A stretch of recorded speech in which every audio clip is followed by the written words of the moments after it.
Fuck off!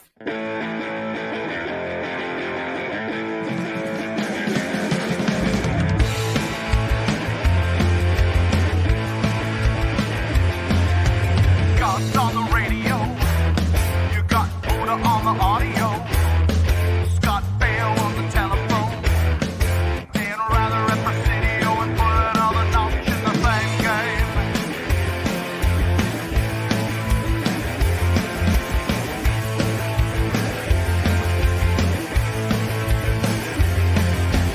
Mark on the stereo. You got rum in your Cheerio. Lift up from the get-go. Grab another spoon. It's the most important meal of the day. You gotta. You gotta. You gotta. You gotta turn it up. You gotta turn it up. You gotta turn it up. You gotta turn it up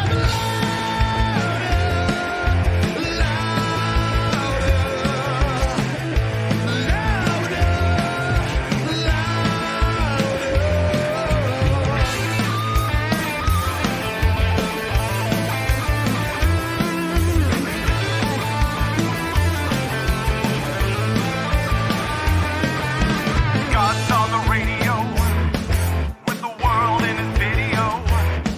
Phil Collins in the studio. Phil Collins in the studio.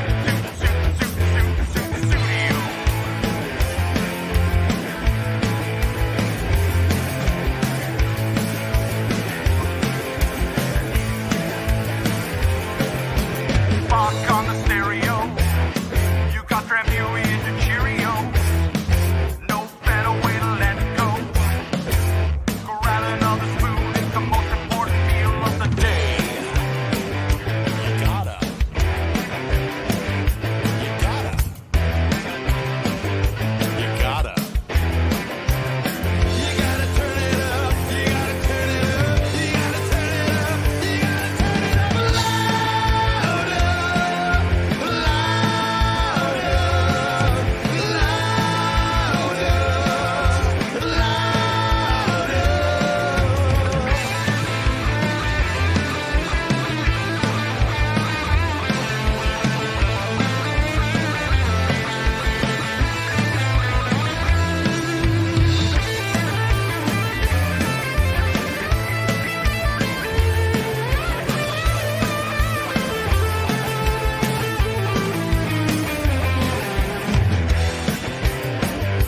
You gotta.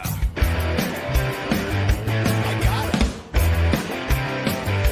We gotta. Don't you know we gotta?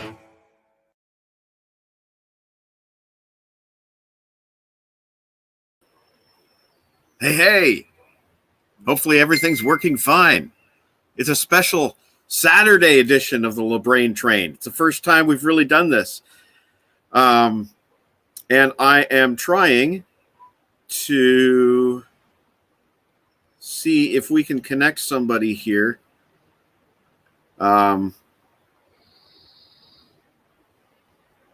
We might have a surprise guest here. Just give me a second. Trying to see if we can connect this person.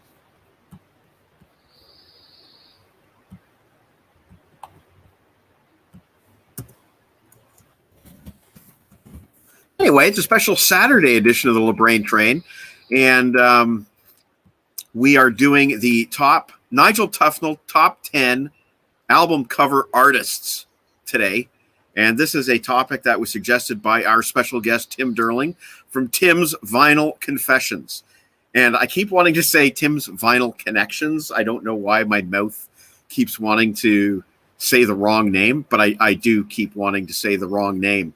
But it's Confessions. And Tim will be joining us very shortly, in fact. I'm just trying to see if we will be having another guest or not. This is sort of a last-minute thing. We're also expecting Aaron, although mysteriously I haven't heard from Aaron, and that's unusual for him. So who knows? Who knows what's going to happen today? It's the playoffs, though. We know that much. So while we wait and see who joins us for what, I will introduce you to my friend Tim. Hey, Tim, how you doing? Very good, Mike. Thank you. This is cool. I'm on the LeBrain train. Finally. You are on the LeBrain train. Yeah. It is a Saturday. It is the most beautiful afternoon that you can imagine here. And we'll see how this goes. We have never really done the Saturday time slot before. And now that it seems everybody's kind of unlocking and going out, we'll see if anybody's home. It's bound to be a couple people. I hope so. So we're doing the top 10, Nigel Tufnel top 10, which means we're going up to 11. Cover art designers, which was a topic that you suggested. I imagine you have a bit of show and tell for us for cover art. Yeah, it's hard to talk about album art without showing it off, and I can't assume everybody knows what all these album covers look like.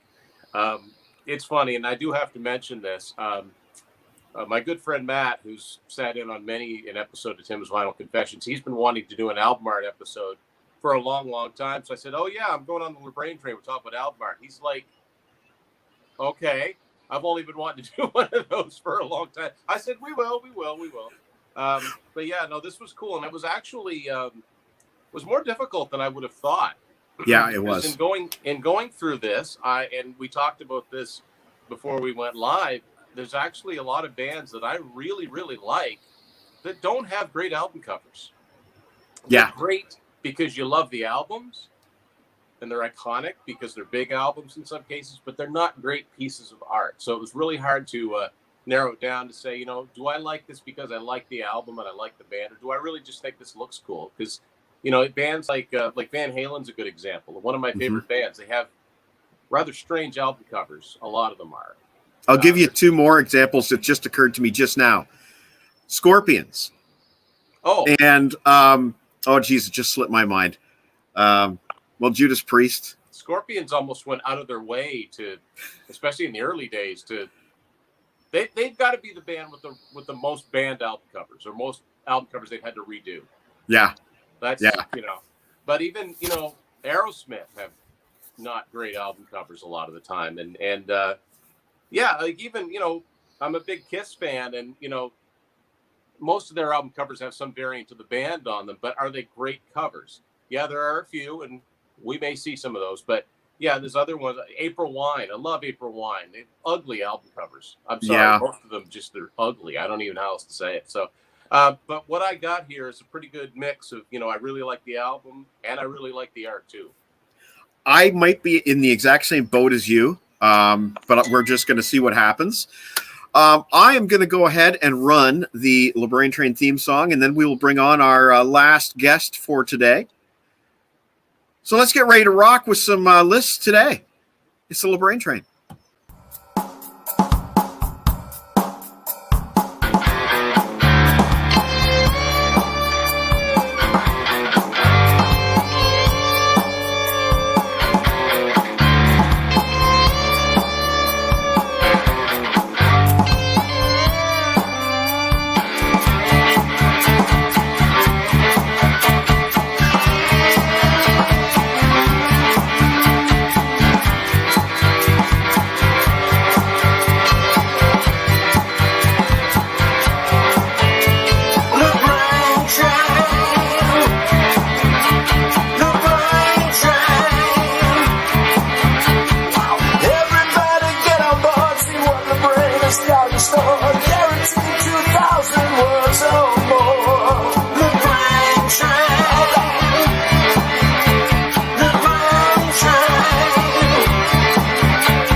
Ticket to anywhere and a glazed donut.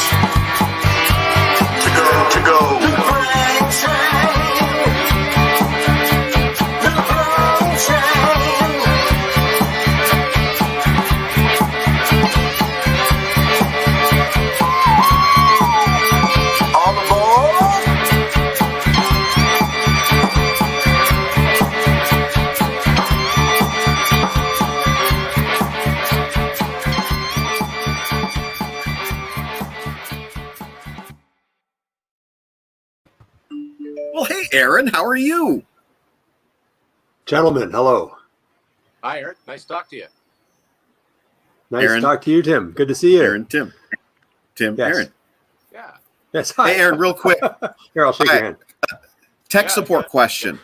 Tech support question. Yeah. There we go. Yes. I have somebody who's trying to join the show here, kind of a last minute thing, and he's an iPhone user. What do you do to sidestep your issues? Yes, I ran into, because I'm on an iMac, Right. I ran into issues, could not use the native Safari, so it actually turned out that an operating browser called Opera works. Yes. Opera works. So if they download Opera, the whatever this is called, the StreamYard, will work with Opera for me anyway. I don't know about iPhone. I've never done it on the phone. For what it's Never worth, done this I'm on on an the iPhone. I'm on an iPhone, and I just clicked the link that Okay. that Mike sent us an email. Okay. No big shock. No big surprise here, but Dave Lizmi is trying to connect because obviously he had an emergency last night, wasn't able to make the show. Yeah. So he's on an iPhone right now, but if he gets on, we'll talk to him for a little bit. Yeah. But in the meantime, yeah, for sure, we're definitely going to talk to Dave if he could get connected. So I've just got my Facebook tab open, talking to him. But in the meantime, Mike, but nobody said it was easy. meantime, let's you guys are gonna have me cracking up before I've got my coffee. I'm already caffeinated. The show must go on in the meantime while we wait and see what happens there. So let's just start right away by introducing Tim, because he's a first timer here. Tim, tell us a little bit about your vinyl confessions and what you do. What's your bag, man? Yeah, it's funny. I was watching the theme song, and I can't be the first person to say this, but the first time I saw it, in a glazed donut, I'm like, oh, they're doing the Yankee Rose thing. That's so cool. I'm in fine company. I live on the. Hi, Dave.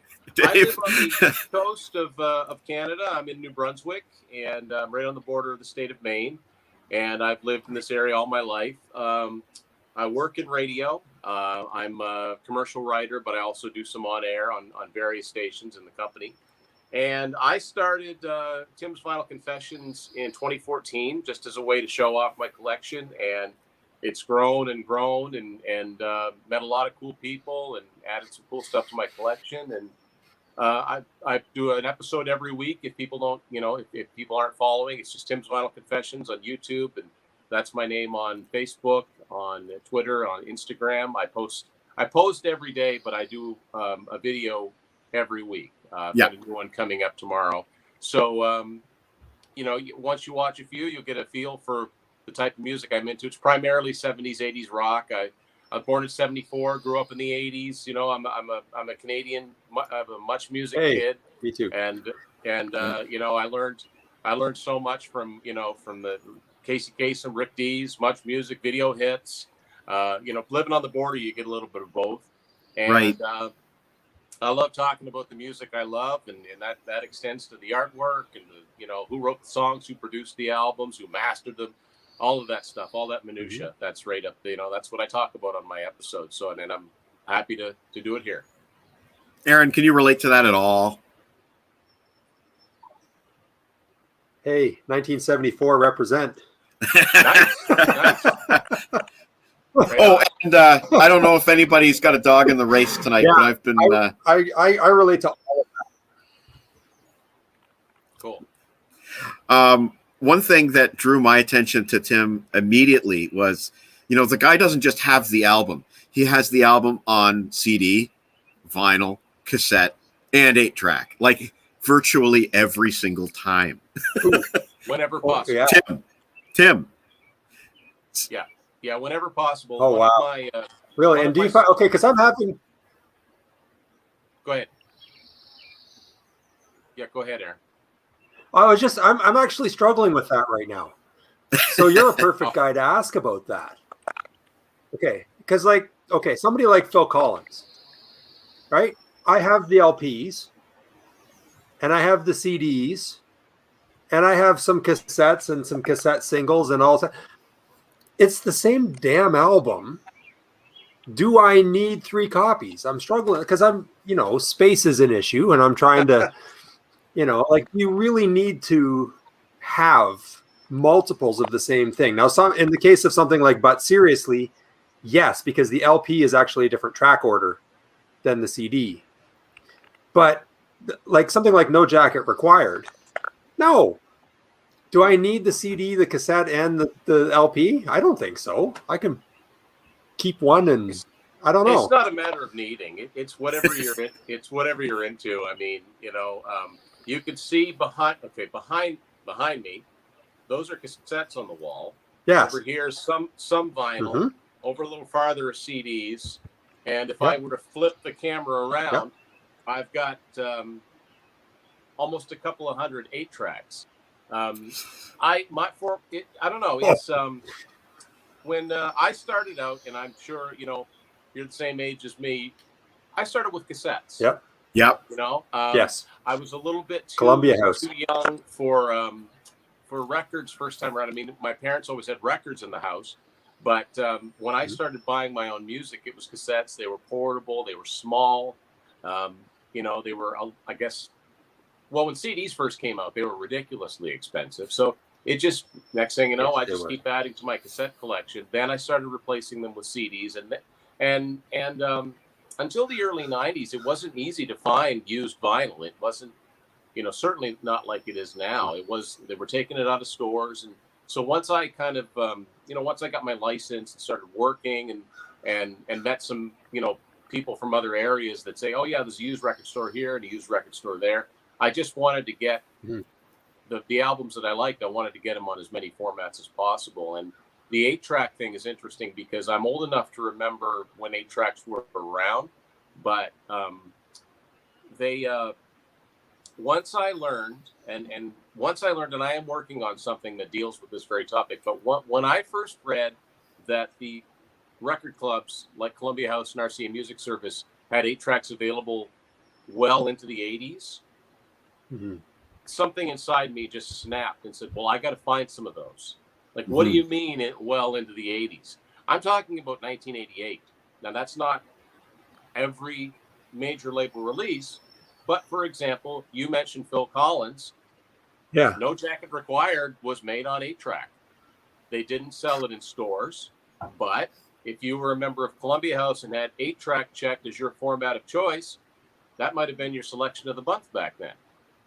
Wow. So, yeah, that blew my mind. And that's incredible. That's it's the weirdest thing, man, especially when you get into the heavier bands that had albums available in that format because they're out of time. That's the only way I can describe it. More on that later. But the one format that, and by the way, we had this discussion on, it was on my Facebook page and Mike chimed in. I don't see the digital copy.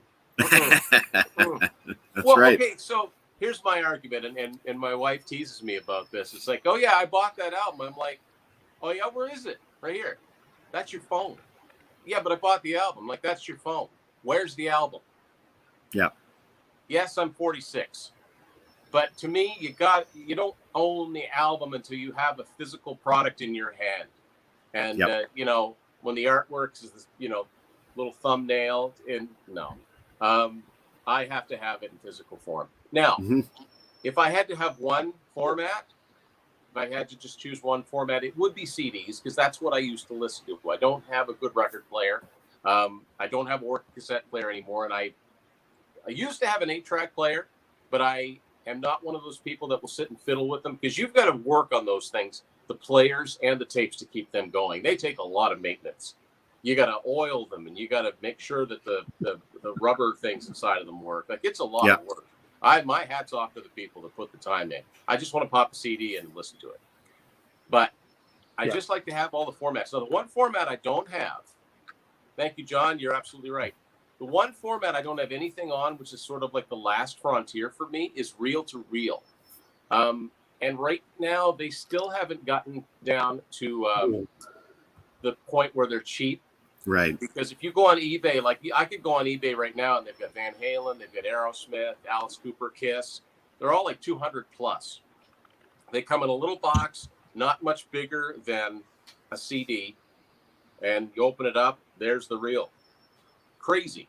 I don't know if they ever sold them in retail stores or if it was just Columbia House. And like the 8-tracks, they featured them into the 80s, not quite as long as the 8-tracks, but I've seen people selling Van Halen 1984, Yes 90125, Steve Perry's Street Talk on reel to reel. I don't have any of those. Will I ever see one? I don't know. But, to me, 8-tracks are they're getting more and more rare all the time. And I think people are starting to realize that there is value to them, depending on, the album, depending on the artist. So I just like to get as many formats as possible. When one of my favorites releases a new album, it's automatic. I get the CD and I get the vinyl, unless it's like a double live where the vinyl, as I was talking about this with Mike, unless the vinyl's $129. It's just like, right. No, I'll have to settle for the CD. Right. I hear you on the price of vinyl. But at the same time, it's so beautiful to hold an LP. And I'll get into this when I talk about my list a little bit. Yeah. But you mentioned, you try to collect on every format. I'm just curious if that extends to some digital ones like mini disc. No, although it's interesting. I have seen mini discs on eBay, and those little... for a while, they came up with these little micro cassettes in the early 90s. Do you remember that? Yes. They were like DCC, digital compact cassettes, which yes. digital cassette is like a contradiction in terms. I have seen some of those, it was only from 91 to 95. So I've seen ones like Kiss Revenge, Extreme 3 Sides to Every Story, Bryan Adams Waking Up the Neighbors. And it would be cool to have one or two of those, but I don't have any of them. And I don't even remember seeing those in stores when they were supposedly out, because I know for a while you'd buy a cassette single, and it would say from the cassette CD and DCC such and such. Yeah. But yeah, I don't ever remember seeing them in stores. I think they were a little bit like, I'm going to use the comparison of laser discs. They never really caught on. Yeah. Although I remember, Aaron may remember this as well, because Aaron and I, I'm not sure when exactly Aaron lived in Kitchener, but we both lived in Kitchener at one point. 90, mid-90s to 99. So you may remember Steve's TV in Frederick Plaza. They used to have an awesome selection of laser discs, but I didn't know a single person who could play laser discs, Yeah, I remember being in a couple of music stores. One that actually rented laser discs. I remember going. Yeah. It was a musical, it was instruments on the top floor, but on the bottom floor they sold CDs and cassettes. And I went down, and they were watching the laserdisc version of the Rush Grace Under Pressure concert. So I thought that was pretty cool. I mean, the way I describe them to my kids and stuff like that, it's like, well, they're basically, DVD or Blu-rays the size of a record. Yeah. And I guess they were superior in a lot of ways. I believe some people would tell you that those are the superior versions of the Star Wars trilogy to own. Yeah. Mm-hmm. But I don't know anybody who has a player. I do remember, actually, there was one guy I knew when I was in my mid-20s that had a Laserdisc player, and he had Terminator 2, some kind of crazy deluxe edition, and I think it was 5 discs, and you had to flip the disc every half hour. And then he had all these discs of bonus materials, and it was nuts. Yeah. Yeah, they had a cult following. I remember, because I don't know if out east you guys, you must have Value Village out there. Oh, yeah. Somewhere. I worked for them. Well, I did up until this pandemic happened. And I'm the music and books and media guy for the one here in town. And we got a box of laser discs in one time, to the point where we put them out. We priced them fairly, You know, the guy above me went through them, and we priced them really fairly, and we put them out to the point where somebody told the local radio station, and they announced it over the airwaves that we had these in the store, and they were gone. Like, so somebody wanted them. Cool. Even just for the collectability of them or something. I don't know. But they didn't last long. We must have had 50 of them. That's really cool. All kinds of different stuff. They're kind of a neat disc to handle because they're heavy. You know, they're heavier than an LP. There's a really good video. Yeah, they're like a giant CD. And they're really, really thick. But I watched a really good video on why the Laserdisc failed. And it made so much sense when I watched it. Basically, when the VCR came out, the idea was to be able to record shows at home while you were out. The primary use of the VCR didn't start out as being able to rent movies and take them home and watch them. Whereas that was the primary use for the Laserdisc player. In other words, they created a product that addressed a need that wasn't out there. There was no demand for it. Right. So, you know, that's why ultimately, although, like I said, it had a cult following, and I think in some parts of the world, they made movies on Laserdisc all the way up until the year 2000, which is way later than I would have thought. I'm just going to have to interrupt our regularly scheduled program. Bear with me 1 second here. I'd like to interrupt our regularly scheduled program because we have a surprise guest here, and I'd just like to introduce him and bring him on the show. The LeBrain Train is proud to present Dave Lizmi.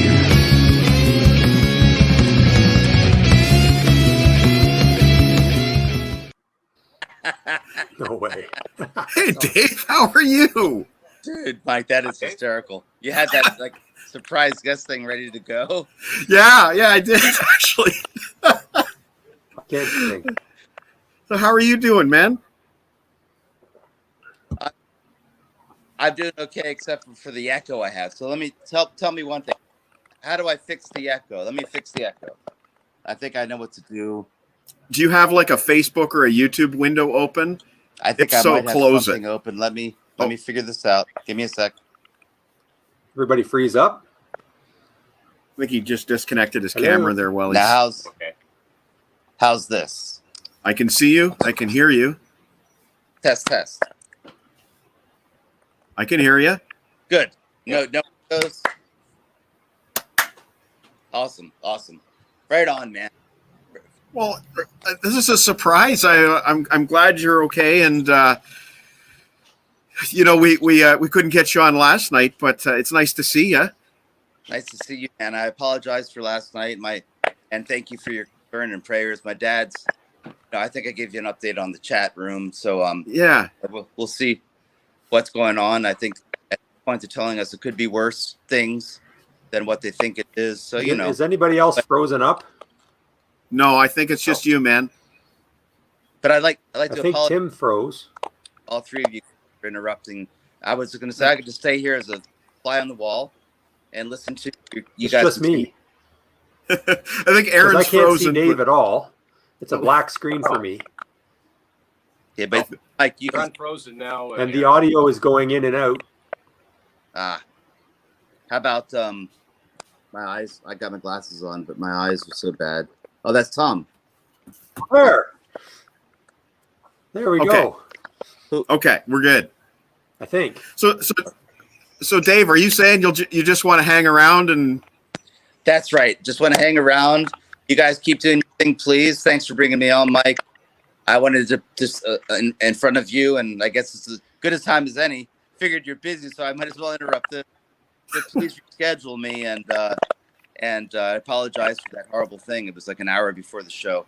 Yeah, man. Well, no apologies necessary, and we'll absolutely get you rescheduled for a proper Four Horsemen review and analogy and all, analysis and everything else. We'll definitely do that. But you're more than welcome to hang out while we talk about some of our favorite album covers. Well, that's fine. Yeah, I have my guy. So if it comes around to me, I can.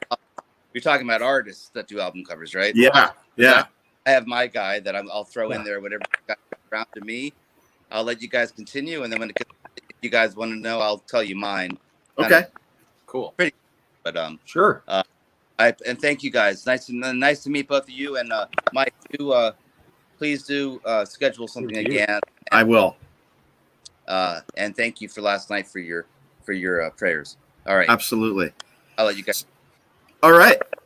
So gentlemen, this is called the Nigel Tufnel Top 10. We're doing the cover art designers. We're each got the list of 11 artists that we love, and or perhaps just like. We'll see. But this is the Nigel Tufnel Top 10 cover art designers. Let's do this. Nigel, Tufnel. The top 10. Nigel, Tufnel. The top 10. Nigel, Tufnel. Oh, this one's gone to 11. Nigel, Tufnel. The top 10. Nigel, Tufnel. Nigel, Tufnel. All right. I will I'm start ready. with and Aaron is our official scorekeeper. So Aaron, you are ready to rock with the recording of the list. I'm going to start with my number. Well, actually, I should preamble here by saying this might be the very first show we've ever done where nobody put their lists in order. Because I didn't, I did. and never- Tim didn't, and I- Aaron never does, I definitely didn't I never either. do. and Dave didn't. So, and also because I'm at the cottage, I don't have my collection with me, so I have to do this the old-fashioned way. Here is my number 11. It is a guy by the name of Away, and you might know him from a band called Voivod, Yes. and he has designed all of their artwork from first album to present. Awesome. He designed Dave Grohl's Probot album cover. Oh, nice. I have that. Dave, are you familiar with these guys? They are a Canadian band. Totally am.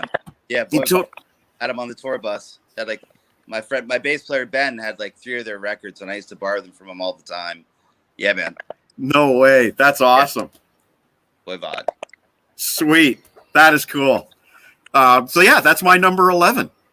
Away from Voivod. Tim, would you like to start with your number 11?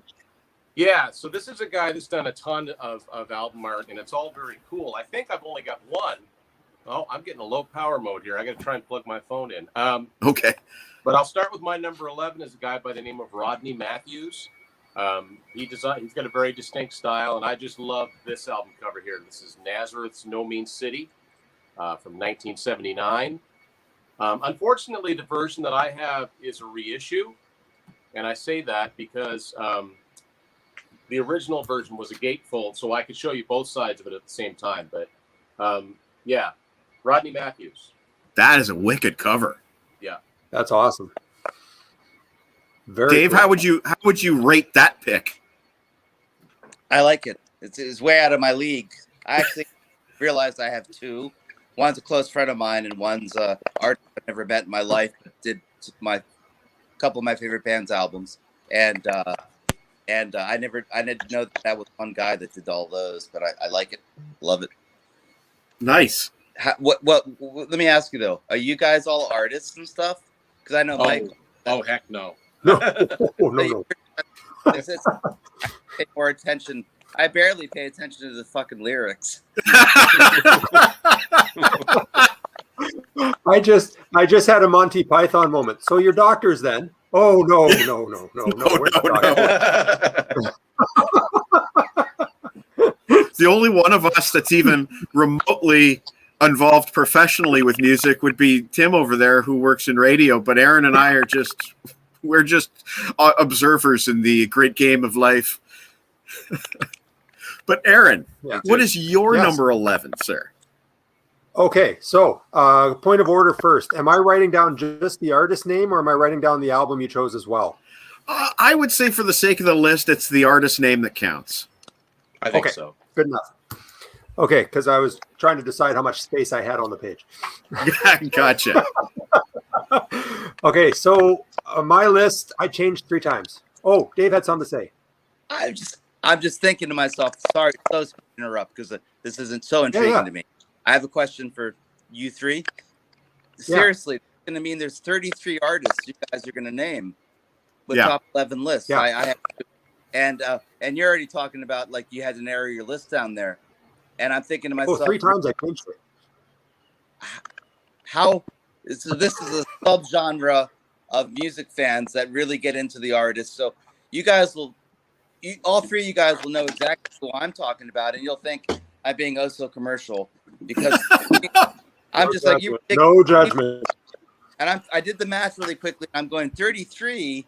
You guys can really name 33 unique artists that did album covers that are actually kind of famous people. Like, well, they're not necessarily. The Guns N' Roses guy, Appetite for Destruction. They took the painting from him. Like, is he included in that? Is he one of the? We'll see.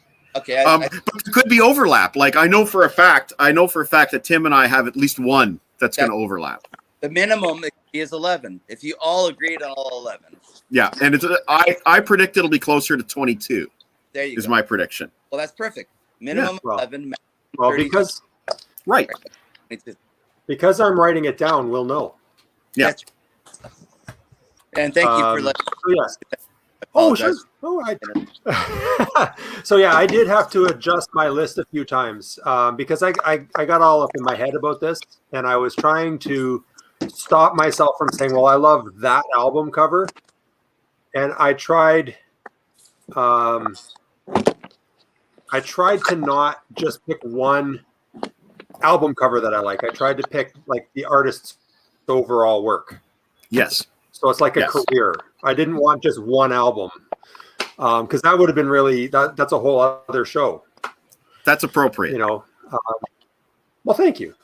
But my list ended up being a mix. It's some famous art designers. There's one artist at least who had multiple designers, but they're all awesome. Okay. And I have one who does all of his own. Okay. So that's cool. My first one is a guy by the name of Reed Miles. Okay. He did a lot of work for Blue Note Records, the jazz label Blue Note. And he worked with everybody. I have it all written down here. Joe Henderson, Hank Mobley, Dexter Gordon, Horace Silver, Freddie Hubbard, Lee Morgan, on and on. So there's a real style. This is the Dexter Gordon album, Our Man in Paris. Okay. And there's a real style to the layouts there with the name and the text and the fonts. And they are very simple, you know, but he did so many of them, and it's actually its own style. And I've always admired the simplicity, and it just feels like jazz era to me somehow. It just feels like the 60s, the 50s, and you know, so yeah, Reed Miles, R-E-I-D Miles. I like it. That's a beautiful piece of vinyl there, Aaron. Dave, thumbs up, thumbs down, thumbs up. Totally. I love it. Thumbs up. Awesome. Wicked. Okay, so my number 10, again, not in any. Are we going counterclockwise? Because I'm next. Oh, wait. Oh, are you going to play along? Yes. All right, Frick, man, go for it. Let's do it. I'm going to start with the lowest hanging fruit. I'm going to go there. And then because one's personal to me, and then the first one's not, but it's the most obvious to me. I grew up with this guy that everyone and all you guys are going to go, duh. It's like saying, you know, like, who's a genius? Einstein. So Roger Dean. Yeah. So, right? I'm wearing a Gentle Giant hat. Oh, so did he? Yeah. He did Octopus. He did a few of the Gentle Giant covers, but mostly Yes is his fame. Yeah. All the Yes covers, and he did a few other bands that were progressive rock along the way. But Roger Dean, I'm sorry, it's very commercial, very obvious. It's like you know, no, all good. I'll dig a little bit deeper when it comes back around to me. Okay. Thank you. But Roger Dean was great, right? Yes. Absolutely. In fact, I'm 100% sure we're going to see him again on another list. Now, I have a question for you. Like, Are you going to be able to come up with 10 more artists on the spur? I mean, you were in the hot seat. You've put yourself in the hot seat. I'm gonna get one more artist, and then I'm gonna mentioned earlier bands. Okay. Bands that had a theme, and you guys will probably know who the artist is. So is that fair? Well, we'll Google it if we don't know it. 50% you guys. You're going 11. Right. That's not, Okay, cool. That's 47% or 46, but close, right? Jon Snow likes your pick. Would have been on his list. Okay, my number 10 is, and it's so obvious. This is like Dave was saying, so commercial, but it had to happen. It is the legendary Mr. Derek Riggs, and I picked Somewhere in Time as my example here because I just bought this on vinyl last week. Actually, it is my personal favorite Iron Maiden cover. I could stare at that thing for 4.5 hours easily. You know what? Maybe I'll do an entire show just about Iron Maiden's covers because, but maybe not 5. No, certainly not 5. That's just asking too much. 4 hours and a half, guaranteed. But after that, because I'm putting our money on you, I'm going. But I'm betting on 4 hours because that's the safe bet. You said 4.5, but 5 hours. You might I would think maybe the odds are 4-1. I want to bet those odds. Okay. Half hours, you can go 5. Did he not say 4.5 hours straight? I did say 4.5 hours straight. Okay, just saying. Why not 5? Whew. And Aaron is right. We already did a show on Iron Maiden covers. You're totally right. I forgot that. All right, so that's my number 10, Derek Riggs, who also incidentally has done some other bands like Bruce Dickinson's solo album. Foreshadowing. Okay, Tim, I saw you were having some technical issues. Are you okay? There's some foreshadowing. Well, I apologize if I'm crooked. My phone died or was dying, and I've got a very short charge cord, so I was trying to rearrange it to a point where I could keep the phone like that and yet have my hands free, not have to hold it. So everybody just tilt your screens ever just so slightly. And if my phone all of a sudden goes whoop and you hear it fall on the floor, then that'll be funny. So my next one isn't an artist per se, but an organization that did art. And in the 70s, you've seen the name, I'm sure, if you've read any liner notes, Pacific Eye and Ear. And so the first one I'm going to show you, actually, the 2 examples I dug out are both from 1975. It just happened to work that way. And I love Aerosmith, but I will say that generally I don't think they made great album covers. They're, like I said before, I like them because I like the albums, but they're not really, anyway. But one of their album covers that I really do think is a cool piece of art is In the Attic. And this was designed by Pacific Eye and Ear. I like albums, especially on vinyl. There's a lot to pick out here. And specifically, Mike, with Somewhere in Time, correct me if I'm wrong, I'm not a huge Maiden expert, but there's a lot of hidden stuff in that album cover. Tons, man. That's why I could look at it for 4.5 hours.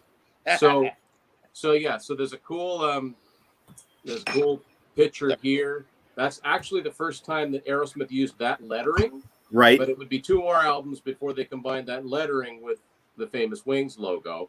And then there's a really cool shot of the band on the back in the same setting. So Pacific Eye and Ear did that one. And they also did this one. Oh, I see a similarity to Nightmare. Yes. Super. And actually, I had to be careful reading some of these because I also know, okay, so they did the concept and the design. But the illustration, I have to give a shout out to a guy named Drew Struzan. And he is also well known for his movie posters. And the one that always comes to mind when I hear his name is Raiders of the Lost Ark. Oh, yeah. So, but I mean, come on. I think that's just so cool. Alice coming out of there. And I like the way his name is written on here. Yeah. And then there's the back cover.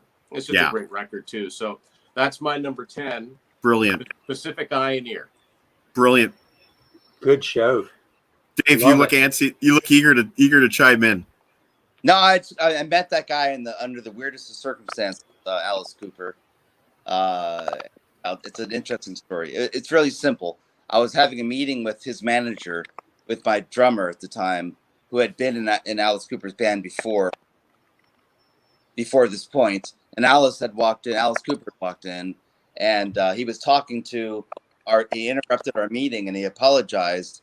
And I saw liver spots on this guy's arm, and I didn't really realize right away it was Alice Cooper. And then he apologized, and then my drummer Slam Thunderhide, who was also in Zodiac Mind Warp, who played for Alice Cooper for a while, he stopped and introduced me, and because he realized I didn't know what was going on, and I realized it's fucking Alice Cooper. It's the only time I was ever in the same room with him, but he was like literally. Oh, and then he picked up this inflated axe that was in the manager's room. It was literally just like the toy you would have in a swimming pool for kids of an axe. It was obviously a stage prop, and he picked it up and he started hammering my friend Sam on the head with it, like ah, and he was like laughing, going ah, and then that all ended. And then when we left, Slam filled me in on what happened, because I was kind of like, what the hell was that? That's pretty funny. That's pretty random, eh? Totally the normalest guy in the world, though. Like, just incredible. That is wild. Yeah, it was fun. So okay, so we're to top 10 over on. Over to you, Aaron. Oh, sure. Okay, yeah. So I am. My next one is not going to surprise anyone. And may actually be a duplicate on other people's lists. Did Syd Barrett, Pink Floyd, Technical Ecstasy for Black Sabbath, Peter Gabriel, Roy Harper. Yes. Talking about Hypnosis. Okay. Oh, yeah. sure. Right. And I learned something doing this process is that when you start talking about album art, and this one is old and well loved and well worn, as it should be. This should not be a new copy. Right. Pink Floyd is going to come up more than once for me. And they are as much for the music. I mean, David Gilmour is a god to me in some ways. But the album art, I mean, even just to something so simple as, like the black with the and then the prism and it's so, I don't know. There's something tied there for me. And not just that album, but Floyd in general. Yeah. The music and they are the true sort of sit and listen and stare at the album art band. Yeah. I think in a lot of ways. For sure. Yeah. So and it's interesting. It's not hypnosis as you would spell it. It's hypnosis. Gnostic. Yeah. So it's GNOSIS. So that's a company, though, right? I saw that name so many times with so many of my favorite records. I thought it was just like a company that hired. Was there one guy that was that guy, or was there a group of people that worked there? Was there? Storm Thorgerson. Last name, a guy's last name was Powell. Okay, Opera Powell. It's a collective. It's a collective, yeah. Yes, that's a good word. Yes. I got you. Well, that's cool that you mentioned. If you would have said any of those names, I wouldn't have known anything. But hypnosis, yeah, totally. Okay, Dave, this is your shot. A second time around. Another easy one, because he did our first record. Well, our second record. Actually, I got a third one for our first record. None of you will get it before I get to it. But this guy's easy. Alan Forbes, because he did the Black Crowes. He did our album. Nobody Said It Was Easy.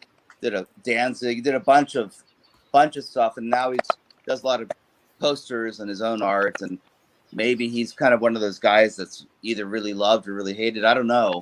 I'm still friends with Alan, and he's got a pretty good following of people, and he seems like a cool guy. But I understand, amongst artists, there's always like if you name certain. Because I hate all guitar players. If any guitar player you mentioned, I'd be like, ugh. Hate that guy. Just kidding.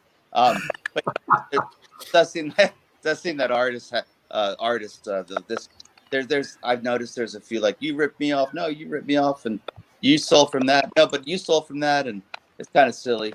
But Alan Forbes, Fantastic. Absolutely. I don't know how respected he is, but he did.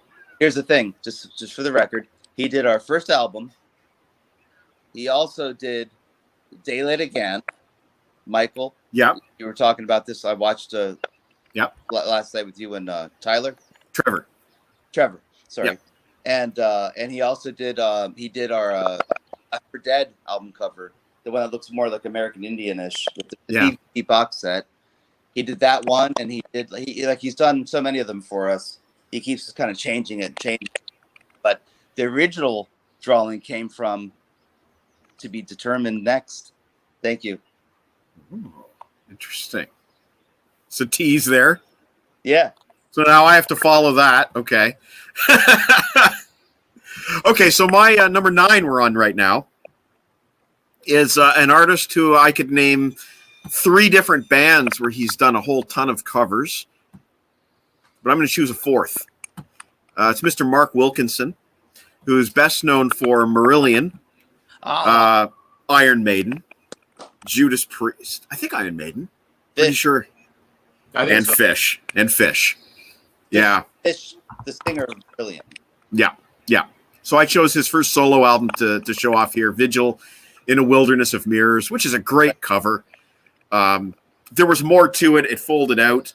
And he's the kind of guy that throws in a billion different references into some cover art. And again, you could listen to it for at least 3, maybe 4.5 hours.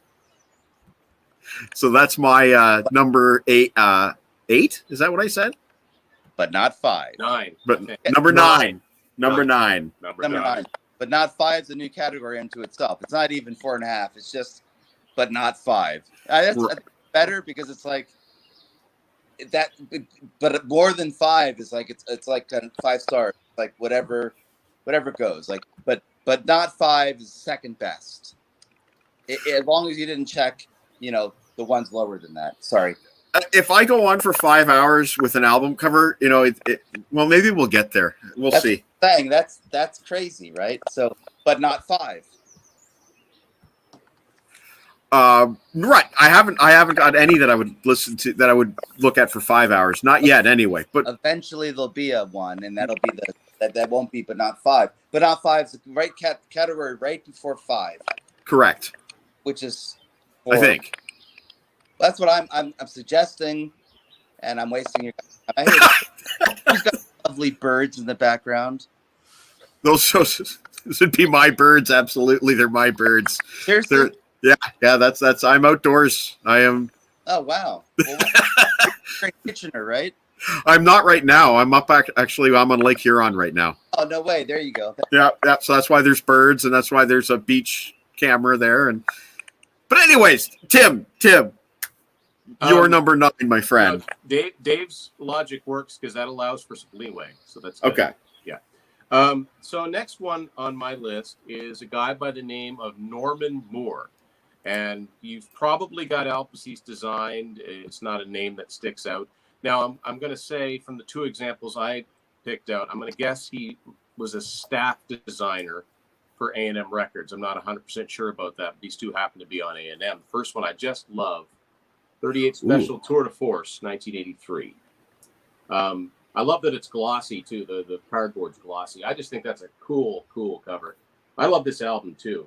And I don't know if he designed the little logo on the back with the horse, but I saw them in 97, and they used that design on their guitar pick, which I actually have. So that's neat. Norman Moore did that one. And if anybody knows anything about me, I'm about to talk about one of my all-time favorite bands that I don't think got the attention they should have. Y&T. Oh yeah. This is Earthshaker. This was their first album for A&M Records. So I like this logo. This isn't the logo they went with. You'll see that logo again. But I like the primitiveness of this, the distressed letters as they get bigger. And it's kind of a gaudy album cover, but I just love it. I just love this album too, and I love how the letters in Earthshaker are getting torn apart. I mean, of course, that was a reference to the fact they were from San Francisco, so right. Earthquakes and whatnot. Shot of the band on the back, but great album. I recommend it to anybody who's never heard it. But Norman Moore designed this album as well. So that's my number 9. Awesome guitar playing. What's interesting about that album cover, man, is just looking at it from an outsider, because you guys have thought about this a lot more than I have. But I've seen as many album covers Trust me, I've seen as many. Oh yeah, I'm 55, so I've there's seen no doubt. that it's interesting that even beyond an album cover, just artwork, like promotionally, that the Y and T are angled the way they are, instead of being the Y bigger and the T smaller, that it's the Y smaller and the T bigger coming at you. It's interesting because they could have gone either way, right? They could have had the T coming at you like Y and T like a train, or the Y and T. Like, Interesting. It's true. you know what I mean? They definitely have that T favored coming straight at you. So maybe because Y and T stands for yesterday and today, and they wanted to emphasize the today's part closer. of it. Yeah, could be that. That's also the first record that they had shortened their name, because their first two records yesterday they were called Yesterday and Today. And Dave Meniketti, I mean, I have all their stuff on vinyl. All of Y and T, nice. all of Yesterday and Today. No, they're one of my favorites, man. Yeah, that's cool. Always good to meet a fellow Y and T fan who happens to be a musician himself. So that's awesome. He was I put him in that same category as a guy like Michael Schenker. Closest to Michael Schenker probably, but there's other guys out there that we could talk about that. But his guitar playing was phenomenally strong. Like who's another guy? Well, no, I'm not going to go Pat Travers. Anyway, you know what I mean by the Michael Schenker comparison? Yeah, for sure. But the toggles, what he used to do, what he would do with the toggles, I always loved that too. He cut it out on one. I'm getting real geeky here, but he cut out the sound on one. So when volume on zero on the first time I ever heard that, I had headphones on. It was Straight Through the Heart from Mean Streak, and I thought it was the coolest thing I'd ever heard. Right. Yeah. Exactly. And just work the heck out of his toggle switch, right? Eddie did that a lot too. And a lot of people since, like, whenever you hear that. And what a voice on the guy too. The guy, that's another thing about David. Right. The guy can sing his ass off. At the same time. Yeah. So talented, and nobody knows who the fuck he is. And on the guitar thing though, one sec. On the guitar thing, Hendrix did a thing that a lot of people don't really realize what he was doing. By now, I guess maybe a lot of people do because of YouTube and all that. But I knew this when I was a teenager, and a friend of mine and I used to like dig deep into these guitar players like Trower and Hendrix, Beck, and me, Steve Howe, and Steve Hillage, and a lot of people. But Hendrix, when you hear that whole thing where he does like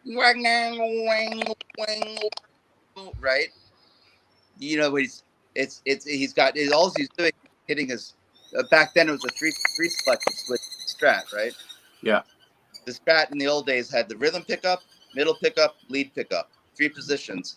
You could put it in the middle of the two and actually catch a double. Yeah. A rhythm pickup, the closest to the neck and the middle together in parallel, and then you could do the same thing. So you could actually get 5 positions out of a 3-position switch, but only if you put it in the middle by accident. Like you had to kind of set it there, which is what Hendrix did. Later, they made a 5-position switch to make it easier for guys to just go, I want one of these 5. And Hendrix would go like, not a thing that's a wah-wah pedal or a univibe, which he oftentimes, or fuzz face, oftentimes did have on with it, but that's him. So you can do it on a Les Paul too. You go between the rhythm and the treble pickup, you hit a note, you bending down, and you just go boom, dang, boom, bang, boom, bang, boom, bang. Has the same exact effect. It's just bringing in the low end, high end, the low and the high end over and over. Now you can just watch Hendrix live. The Maui thing's amazing, the newest thing they've released, and you'll see it. Wow, I never knew that. That had nothing to do with guitar, with music album covers. Just a little guitar player's insight there. That's awesome. It's a bonus. No, we just got schooled. We totally just got schooled. Bonus track. I'm just sitting here nodding because my Strat's a 5. Yeah, I would show you exactly what I mean. You'd be like, "Oh, I know what you're talking about," but maybe it's a little bit. I can hear the part you're talking about in my head for sure. Yeah, I know the part you're talking about. And that's wicked. And we all learned that growing up. We used to beat up our guitar.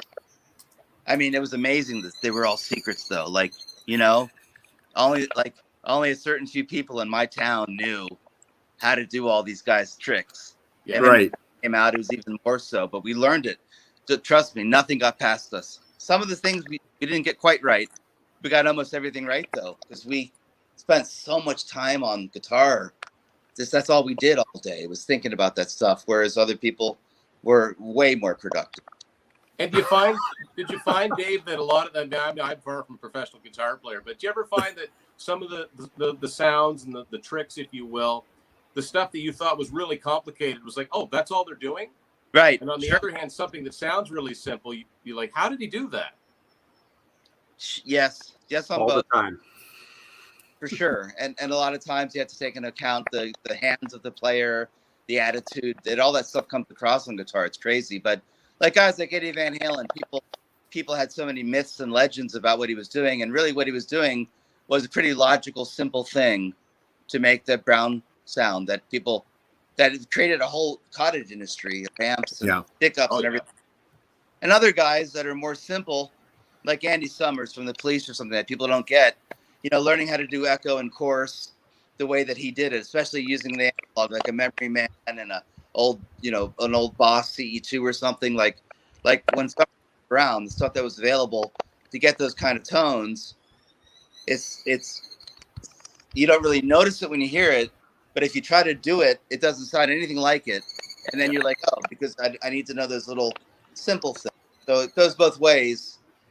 The whole thing is, man, you know what? Half the shit that I end up playing down, that I don't even, nobody, I'm not talking about something that anybody hears. I'm not Alex Lifeson or Eddie Van Halen. Just something that I might hear 4 years later when I put it down. Anything like that.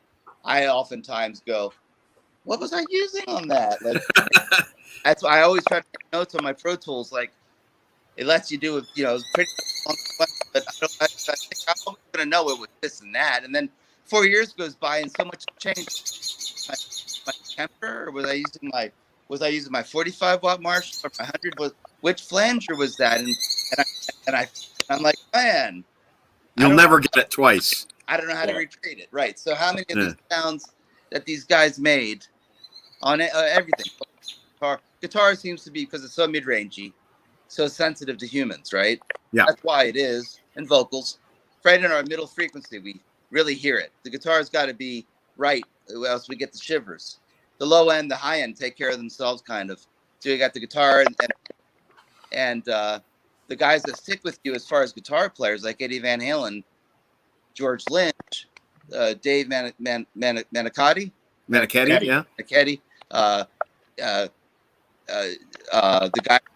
I love the Japanese band. Loudness. Akira. He's called Akira Taki. Yeah. Akira, anyway. Love that guy. Yeah. I have all their stuff on vinyl. Every record. I've been a huge fan since 1982, since their first record came out. Wow. So I mean, they all have a certain thing in common. It's a very mid-range. Brian May. Yeah. I mean, very mid-range focused guitar tone works, but you got to keep the mix off of it. Right? The bass has to be a little bit lower, and the vocals have to be a little bit higher, because the mid-range is the most shared frequency of all frequencies. Right? That's where everybody hears. So everybody crowds for it. The snare drum, the guitar player, the other guitar player, the vocalist, the splash of the hi-hat, and everybody's repeating high end of the bass. But at the end of the day, you need to learn how to split all that up. That's where a good engineer and producer come in and make your band separate itself, because simplicity is really, at the end of the day, is really what ends up working. You got to just make it really simple, like blah blah blah blah blah. Everybody hears what they hear. You know what I mean? Like, there's a reason why David Gilmour solo stand out so much, right? Yeah. When you hear, it just goes right into you. There's nothing else going on.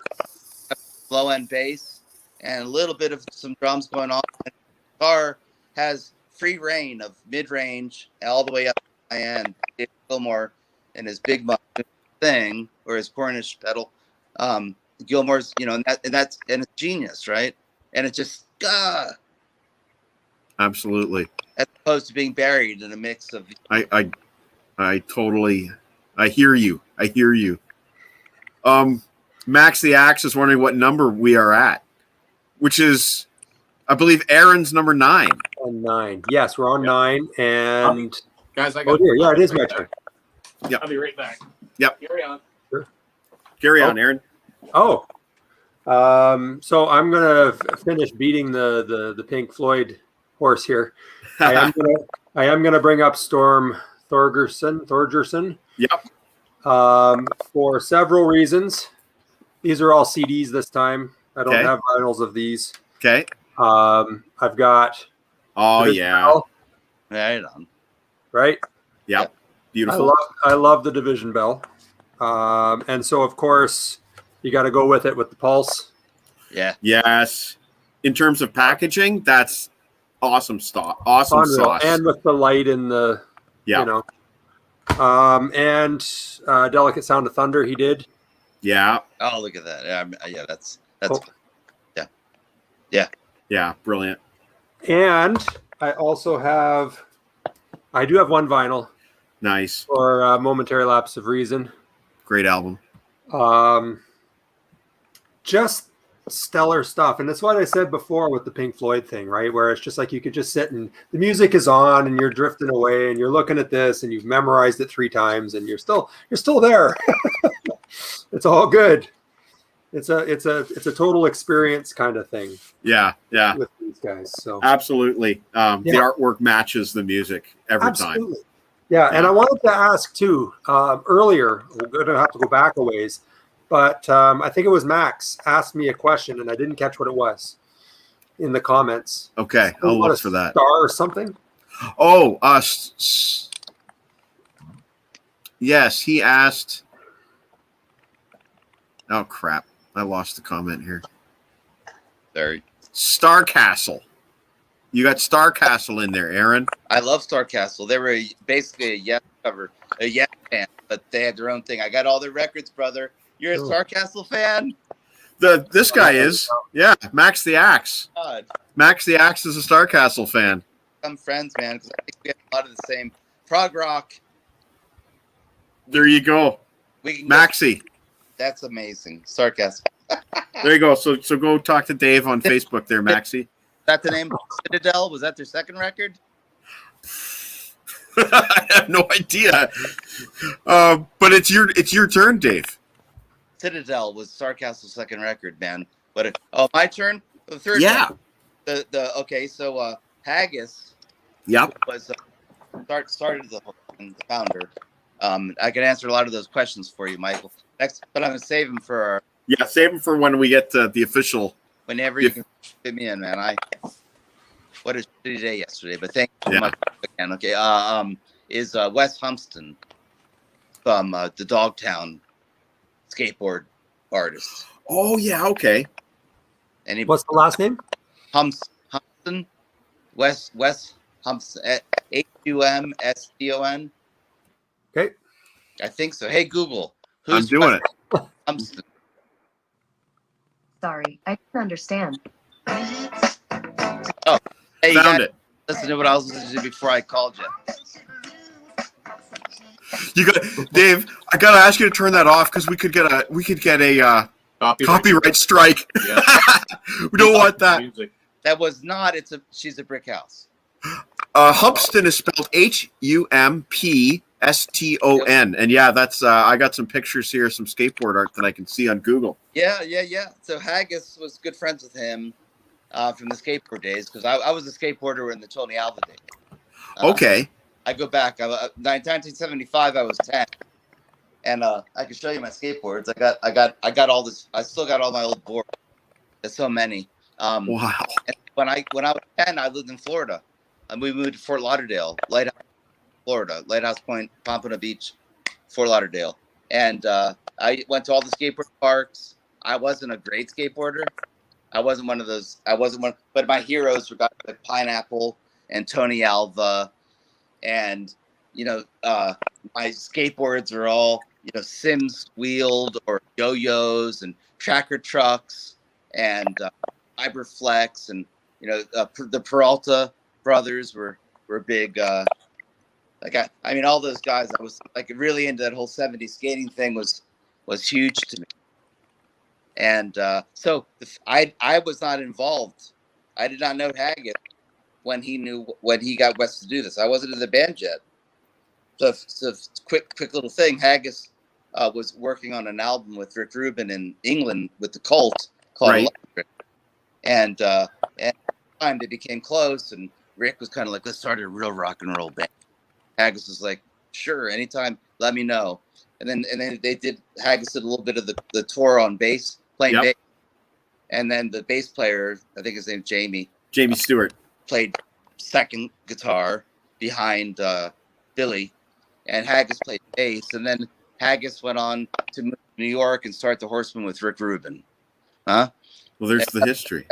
It's still Def Jam, and then Rick split with Russell Simmons, and he went with Def American, moved to LA, Haggis with them, and then by that point they got Dimwit, which came through Chuck from his brother from Danzig. Yeah. So long story. I don't know why I brought that up. Wes Humpston. This all happened when it was still in New York. I didn't had anything, and Haggis was friends with Wes, and he said, can you do a design, make it kind of like the Eagles? It was some Eagles live album that has a horse, a skull, right? I don't remember, but if you look through Eagles album covers, you'll see it. Right. Yeah, absolutely. I know that. He had Wes do an imitation of that, but in black and white and a little more rough and tumble. And that was our EP logo, the first logo. And then Alan Forbes took over after that. And then, so I'm still in touch with Wes to this day, but because Haggis never paid him. Oh, shit. Rock and roll.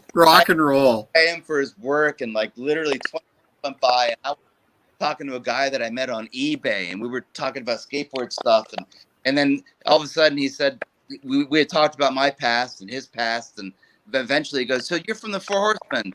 One of my best friends says you owe him a shitload of money." I'm like, what? It all came up like he thought I was Haggis. I said, no, Haggis was Stephen Harris, and I'm Dave Lizmi. And but that's how I became friends with Wes, was through the back door. We fucked him over. That's hilarious. Oh, shit. So Haggis owes him money. Well, owes him money, Oh, shit. So that's funny. But sorry, those are my top three, right? I'm on 8 or 9. Is that my 9? It's your 9. It's your 9. So now we're on your 8, right? I'm on my 8. So let me get this picture up on the screen here. We knew this artist was coming. In fact, Tim and I were talking about this artist just a short while ago, and I chose to show off this piece of artwork because our good friend of the show, Mr. Harrison Kopp, is a big fan of the Iron Maiden stuff that Hugh Syme did.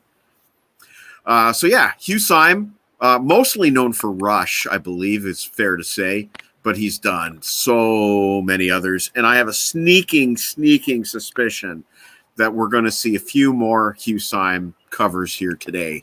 But that's the Lord of the Flies single from the X Factor era Iron Maiden.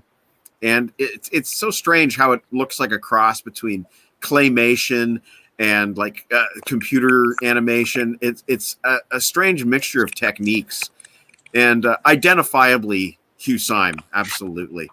Sort of hemisphere-y. Kind of hemisphere, yeah. A little bit. Just from, I'm looking at a tiny little picture on my phone. Right. Probably a little more advanced hemisphere, which was a little obviously, fake 3D when the beginning of it, but certainly there's an evolution in style there that you can see. Yeah, you know what? I don't know who did the hemisphere, but you guys are going to name that guy before I can get to him. Because I'm going to talk about the Rush guy. I'm going to run out of people. That's you. On to Aaron now. On to Tim. On to Tim. That's you that did hemispheres. There you go. Okay, so the next guy I've got is as a Canadian guy. I'm pretty sure he's Canadian because I've only ever seen his name on Canadian bands, although I could be wrong about that. Okay. His name is Dean Motter, Motter. And so the first one I'm going to show you, one of my favorite Canadian bands, Honeymoon Suite. Oh, yeah. Yes. This is their debut album, an iconic cover. If you grew up in Canada watching Much Music, the video for New Girl Now, the Bed of Nails, and that's a Dean Motter design. As is another one of my favorite Canadian bands, same year, 1984. Even though the album cover itself is modeled after Da Vinci, this is Triumph Thunder 7. Good one. Love this artwork so much. I love this album too. It might be my favorite Triumph album. And kind of a zoom in on the back cover. And Dean did at least one other Triumph album cover, the last one they did with Rick. Surveillance, 1987. I just think that was really, really cool. Love that cover so much. Yeah. So yeah, that's my number 8 is Dean Motter. Nice. Oh, we lost Dave. I'm here. I'm good. We lost your camera. We can't see anymore. Okay. I'll be. Okay. You might have to refresh. Okay. Tim, I used to. Black. None more black. Yeah. Tim, we used to, with that album came out when I was in grade 10. I suspect you were in grade 8. But I used to try to draw that helmet guy in my notebooks. Yeah. And it never went well. Couldn't do it. Brian appreciates your Thunder 7 love. And many of his top 10 covers would be done by Hypnosis. You know, a cover that nobody, like, you don't really associate the band with Hypnosis, but Def Leppard High and Dry, that's a Hypnosis cover. Yes, it is. Yeah. But once you look at enough Hypnosis covers and you look at that and you go, oh, yeah, I see it. There's a commonality. Yeah. Yeah. Although I always felt High and Dry was one of the worst covers I've ever seen. I like it because I love the album. Yeah. It's not a great cover. No. But you know what? It took me several years before I realized that the faces going up the side, like the guy diving into the empty pools in the middle, the faces going up the side, they would switch, like which ones had the mustache. Like they changed them ever so Yes. slightly. Dave's back. Yay. He really had a blackout. So, Dave, in case you missed that, we were just Dean Motter is the guy's name. And he did some Triumph albums. Oh, cool. Which would make it Aaron's turn for your number 8. Cool. Okay. I'm going to go out a little bit here into a 90s kick, sort of on the fringe. Does anybody remember a label called 4AD? Yep. No. Yep. It's distributed by they- Alexis, I think. I want to talk about Vaughn Oliver. Okay. He did artwork for the Pixies, Cocteau Twins, Throwing Muses, His Name is Alive, that kind of stuff. But of course, I'm a big Pixies fan. And Can Die Happy, because I did actually get to see them in concert, which is great, even if it was the reunion tour. But these are, you're going to want to maybe zoom in. These are, it's more like photography. Yeah. The Surfer Rosa and the Come On Pilgrim covers. And this is the single for Gigantic and River Euphrates. Wow. Right. So it's Stark. really, yeah, they're black and white, and they are really sort of stylized, and they're beautiful beautiful stuff. So Yeah. I wanted to give a shout out to that because I thought I've always admired these covers, and then you get on the inside of the Surfer Rosa, and there's another picture. Now, So- is that it was always said that was George the Animal Steel on the front cover. Is that true? Oh, I don't know. Ah. Let me look. Even if it would say, it doesn't say. Okay, so we'll just have to leave that up to the internet to answer our question. The photographer was Simon art direction and design and photography. Okay, so they must have worked together on that. But I've always admired those covers. Yeah, for sure. So I wanted We will to give see a little some bit- more photographic artwork today. Sure, Guaranteed. of course. Guaranteed. Dave, would you like to chime in? Yes, sir. So what are we on? 7 or 8? 8. 8. 8 from 11. Why not start at 10? That's okay. It's our shtick. It's just our shtick. Nigel Tufnel, baby. Yep. Goes to 11. I got you. Yep. The guy, and I only know the name. I just looked it up while sorry, Aaron, while you were talking. I had to look up the name. Yeah, Barry Godman. Sorry? Barry Godman. He did in the Court of the Crimson King by King Crimson. Oh. With the Okay. guy face and the peace sign, right? I love King Crimson. Here it is. So I think he did a few of the records. That's the one record that I know him from like the most. And I looked up his name. His name's Barry, Barry. God. just like it sounds. Godamma. That's sorry. Godber is what I'm seeing. Godber? Really? Godber, yeah. That might be it. Yeah, I'm Jewish, so I might be looking towards the Godman. Anyway, that's how I'm reading. I'm reading it as Godber.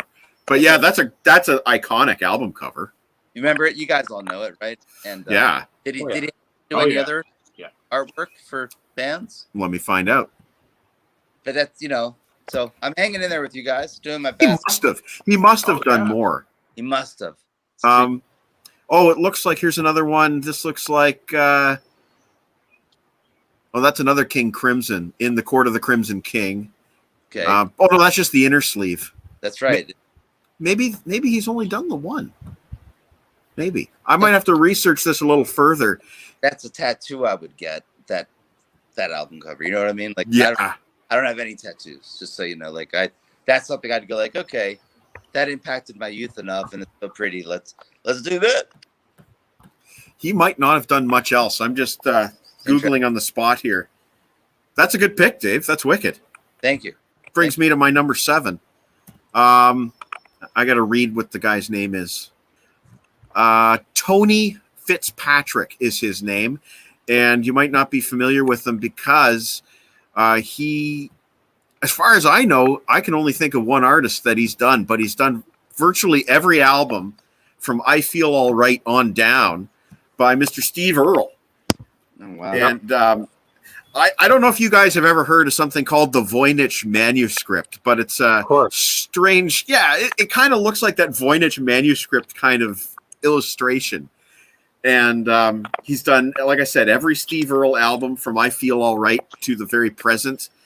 He may have done some Justin Earle stuff. I'm not 100%, but very, very, very identifiable style. And I quite like it. So his name again was Tony Fitzpatrick. And we've lost Dave. Cool. Hello? Hello. We've lost you again. You're really had a blackout. Okay. Oh, and according to Brian, the guy who did King Crimson died right after the album was released. Okay. Oh, no way. Wow. You'd think he'd be getting phone calls after that. Yeah, That makes sense. Wow. Absolutely.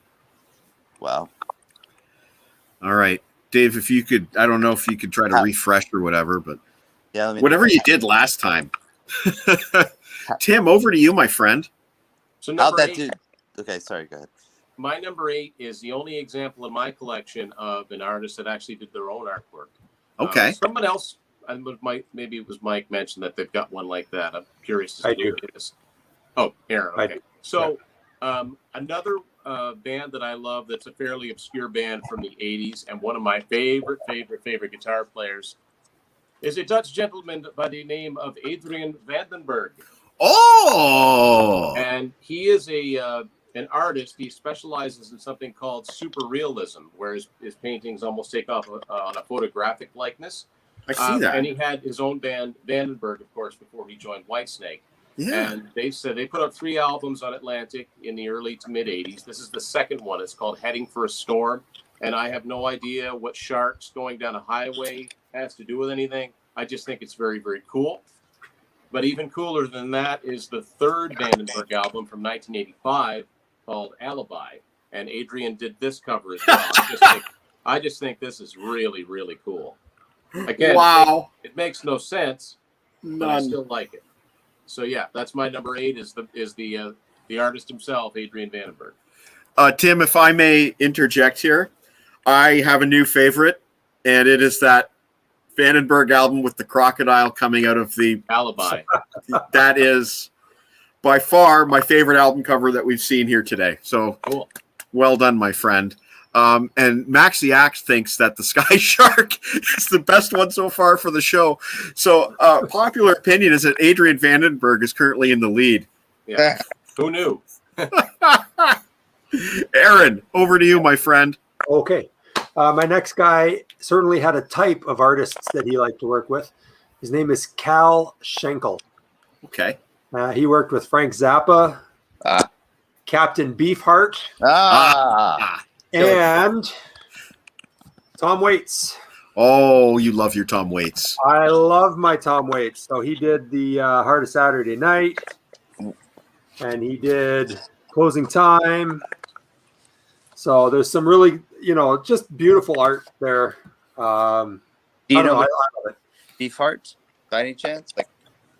I have one Captain Beefheart on LP, and it's not him. I don't think. Let me look just to be sure. Another one of my heroes. Beefheart? Yeah, I got all I got all Don Van Vliet's crap. I thanked him on our first record. Did you really? Oh, nobody said it was. Yeah, I thanked him as Don Van Vliet because that's his real name. Yeah. Oh, I have a copy of Lick My Decals Off. Yeah. And this one is Ed Thrasher. Okay. Yeah.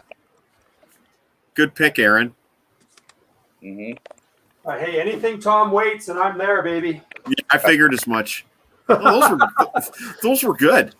Yeah. Dave, you're on the spot now. Oh, I'm gonna go with Robert Williams. Robert Williams, Guns N' Roses. So right, so because they took that Appetite for Destruction from him, but also I have a tie-in with him where they were making a documentary. They made a documentary on him. The name of the documentary is Hot Rod.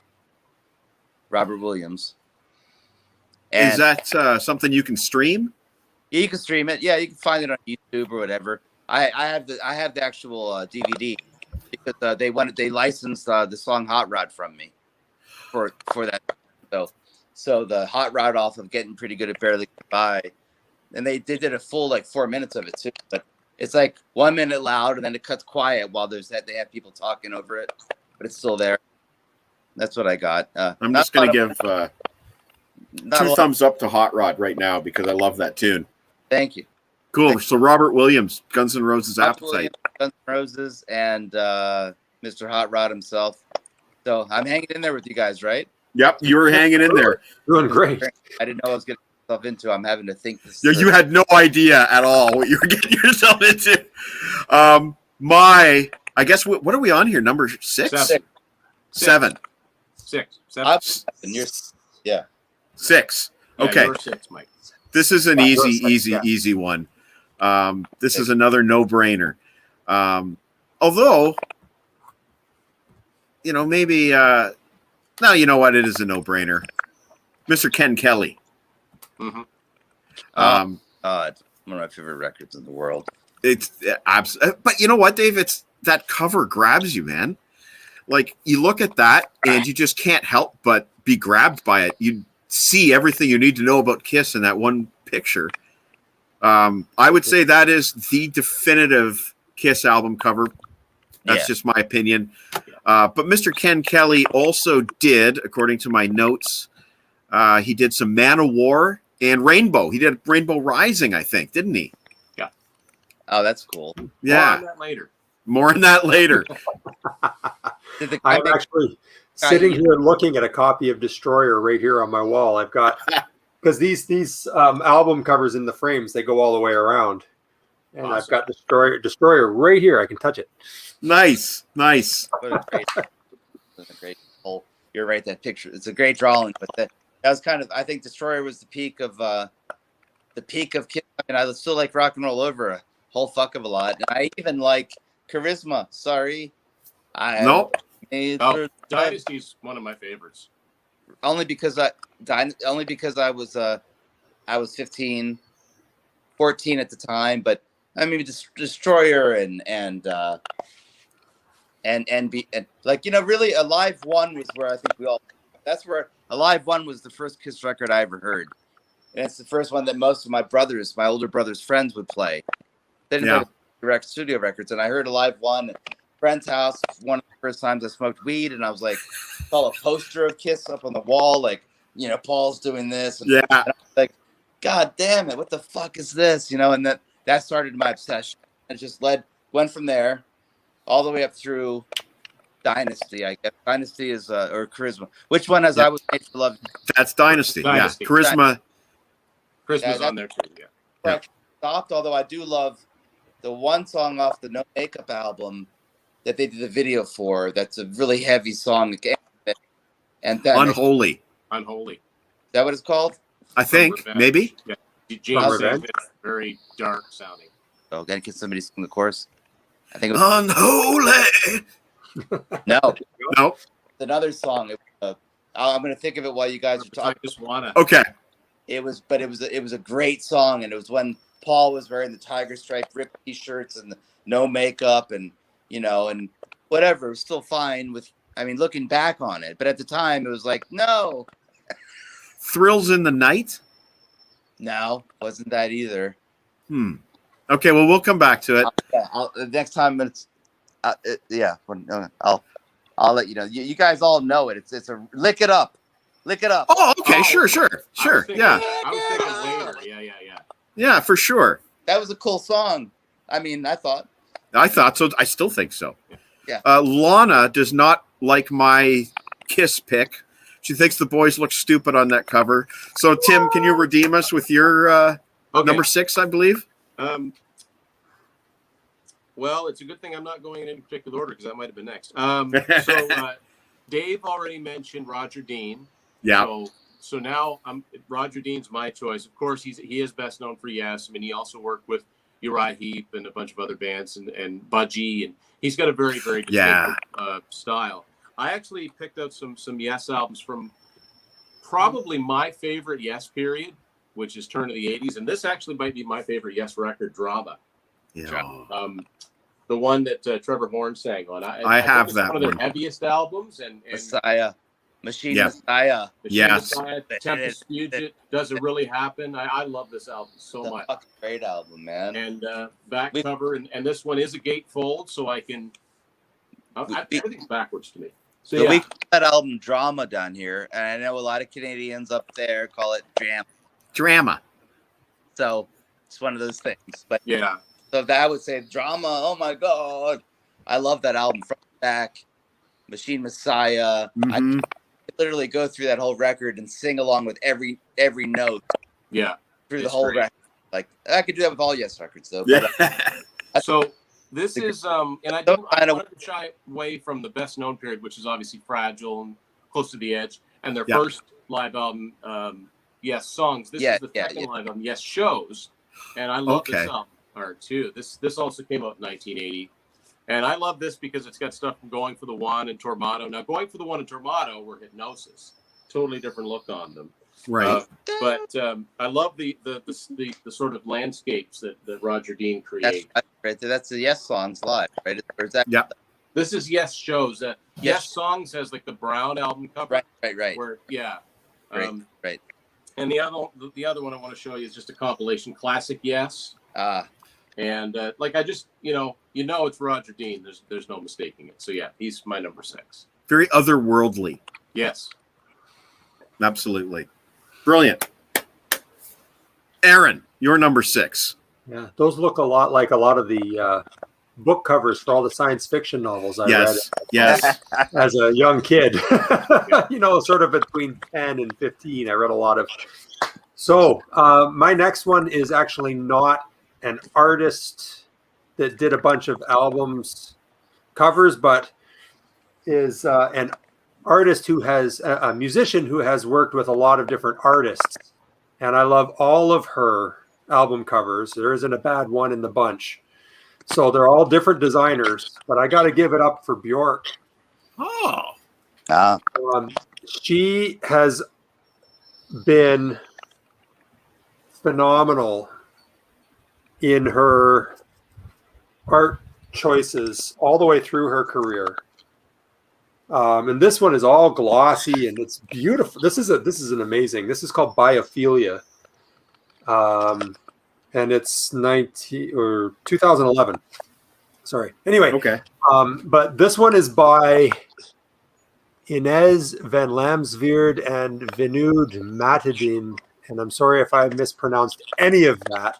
Oh, I'm sure it's all. But Inez. Inez, Yeah. okay. Yeah. Yeah. But Bjork, because her music is so tied to the art thing anyway. She's such a creative person. So whatever she chooses to do and whatever she works with, her album, even right down to, do you remember her debut album? Yeah. the album called Debut, and it's just her in that simple plain sweater with the bob haircut, and she's sitting there, but there's the two little tears under the eyes, and it's kind of a sepia toned, browned out, kind of grayish kind of picture. And everything right from there on up, all of her artwork. So actually, she's not the designer, but I wanted to give a shout to Bjork. Well, you're the scorekeeper, so you got to figure out how you're writing that one down. I'm writing down Bjork. Good enough. Because Dave, it'll square. We've lost your video feed again, Dave. Oh, hold on. Yep. Yeah. There we go. Okay. Yeah. Sorry about that. Yeah. I'm watching porno actually. When you guys, I figured out what it is. If I even swipe up to do anything, it closes. Oh, you lose it. Okay, gotcha. Well, thank you for muting it. Yeah. So do you have a pick for a number 6? I do. And, okay. But it's gonna my memory is drawing a blank on his last name. His name's like Alex Gray. Alex he's that guy that does that MDMA and that psychedelic. He's trips on mushrooms all the time. Oh, I could have named any artist right then, couldn't I? I just found him on Wikipedia here. Alex, American visual artist. What's his name? Alex Gray is his name. And I have his Instagram. I follow him on Instagram. He did. He's a big fan of. Well, okay, if this helps, Slash is a big fan of.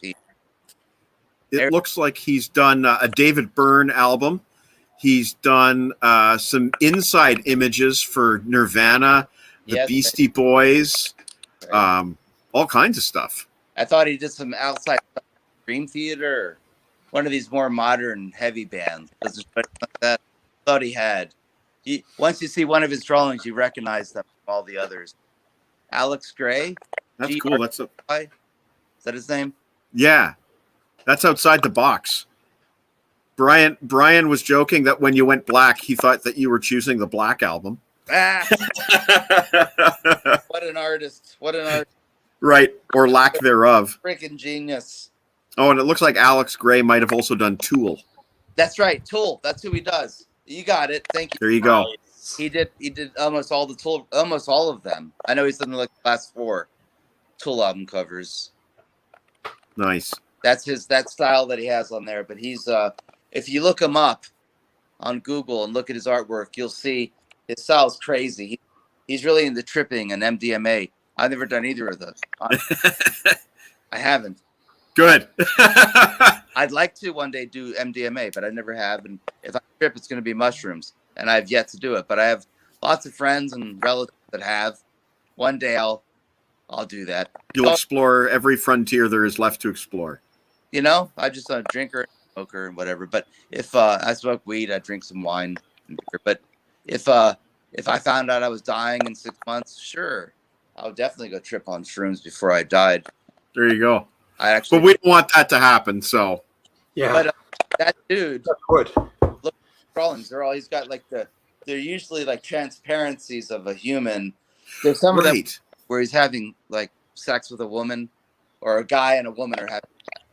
Could be he's the her and she's having sex with the guy. I don't, whatever. But there are always these very birthy kind of and universal explosive kind of drawing. They're really beautiful, and a lot of people that have done and do MDMA say that's what everything looks like when you're on it. Really, eh? So interesting. Yeah, and he does a lot of it. So apparently, that's the interesting thing about that drug is that all the people that do it, at least the huge majority, have a similar visual hallucination and feeling that they can't really describe, but all of them understand it. Anyone else that's done it says a couple things. It's like a thing. They're like, oh, yeah, yes. Whatever that is. This is the guy that draws what things. And when I look at it, I'm like, that's crazy. Yeah. I guess tripping is crazy because I never went that. I never did any weed's the most hallucinogenic drug I've ever done. And it's not in that kind of way when I look at right. And well, you're talking to the home of legal weed here. You know, it's been legal here for like 2 years or whatever. So, But you ever tripped? Anybody here ever tripped? Hold hands up. no, Mushroom, no, LSD. no. Even if But I know, like that Tool album cover. That how smart those guys were. They just sat there. they're like, no, not Green saying tea, nothing. That's my jam. Green tea. I'm drinking ginger ale. Like I'm really boring. Nobody went. No, but I will say Nice though, try, FBI. yeah, nice try, narc. I will say though that Tool album, Lateralis, has those transparencies that you're talking about of the human body. So I know exactly what you're talking about. I had that album for a while. I don't know what happened to it, but good pick. You need to replace it. Good pick. Yeah, thank you. And sorry for mine drinking some more. Sorry for going on so long about the guy. Yeah, no problem. The worse I get at picking people, the more I need to spin a web around where like you guys like, oh, he knew what he was talking about. I'm like, the guy, that thing. First, I actually was going to say the Tool guy. And then I totally forgot about Tool and I looked him up. That's why I went black. And I found him and I was like, that Alex Gray. And then I forgot all about Tool. And then you brought up Tool and I'm like, yeah, that's right. There you go. So that's why you're going black, is because you're looking stuff up. Exactly. Oh, Gotcha. yeah. I'm dudes. You guys think I don't know what I came into this not knowing what I was getting into. Well, this is about as spur as the moment as we've ever done anything here. So But you all have notes. I see you looking down and reading. yeah, like I got my notes. I've got my files here. I'm actually going to pull up my file for, I guess it's my number 4. I have no notes. This is my next album here. 5, Mike. Or 5, sorry. Michael Dorrit, or Doré. I'm not sure how you pronounce the guy's name. How do you spell it? Doret. Is there a line above the E or anything? No, I didn't see anything like that. He's known for a couple of Kiss album covers. I picked the lesser respected one because, hey, whatever. Rock and Roll Over is what he's more known for. He did that? Oh, my God. He did that. I stared at that record cover for over 5 hours, Michael. I saved my life for fucking like 2 years. Rock and Roll Over. In the morning, I raise my head. You know? Yep. And I'm thinking, I'm not going to start singing. I'm just saying, wow, Love Gun and Rock and Roll Over were in the gut for me because that's right. I was like old enough to go walk to the record store and buy my own records and come home and put them all over my wall. I was listening to those 2 records and then I went backwards to the live one. And you know what I'm saying? Yeah. Rock and Roll Over, Love Gun. That hit me right at 13, 14, 15. And Dynasty. Did Ken Kelly do Love Gun as well? He did. Yeah, so there's another one that basically was on my list. Same guy that did Destroyer? Yeah. That makes sense. Yeah, they look kind of similar. Yeah, for sure. So, yeah, that's my number 5, which brings us over to Tim. So the next one is a guy by the name, I don't know what his actual name is, but he goes by the name of Johannes, spelled Ioannis. I've seen that name. I always called him Ioannis. Well, you know what? Until I heard Martin Popoff say his name, I would have said Ioannis. I don't know why there is an A in there. Right. And I don't have a lot to show off. I don't really know if he has such a distinct style, but I like some of these albums. So Extreme, Pornograffiti. Yeah. This is another one of those fun album covers. There's a lot going on here. Yeah, it all relates to the song titles, basically. Yeah. You can find things out with the more you look. And he also did their next album, which I still think is an homage to Queen, The Miracle. Yeah. Resized every story. That album is so good. Yes, it is. I love it. Oh my God. God. I also got a couple of later 90s not 90s, one of them's 90s that he did. Leonard Skinner, Edge of Forever. You can kind of tell it's early computer graphics, but I still think it looks pretty cool. By the way, I don't have an autographed copy. They all look like this. They all have the autographs on them. Oh, okay. And the next one I have is not a well-known album, but it's Survivor and Reach. I just think that's a cool. I would love to have this on vinyl. I don't think it came out on vinyl. And those are by Johannes. Johannes. That's my number 5. Why am I thinking? Why is my brain associating that name with Deep Purple or Ian Gillan or Richie Blackmore? You know something? He may have done some of the more recent Purple ones. Now that I think about it. Okay. He might have done Abandon. I was going to say Abandon. Yeah, the diver. And he might have done Bananas, but I'd never admit it if I were him. That was just a photograph, though. Bananas. It would be very different. What a weird cover to use for a front cover. What a weird album title. Yeah. I never got that myself. Never got it. Yeah. Anyway, Aaron, my buddy, number 5. Yes, I just want to make sure I've spelled that name right, Tim. It is Ioannes. I think it's Ioannis. Now, Nnis. It's definitely. Let me consult the credits just to make sure I'm right about that. Okay, so when you're reading this later, I apologize. Yeah. His website, it is. It's Ioannis. His website is vividimagesdesign.com. At least it was in 2006. Oh. Dave's looking something up again. No, I'm looking something up, right? Switching Blue Movies. You know what? I might have screwed something up here. What? Brian is saying that he did Voivod's Nothing Face, and Nothing Face was the one that I chose to represent Away's artwork. So yeah. I may have shown incorrect artwork for Away as my first pick. Oh,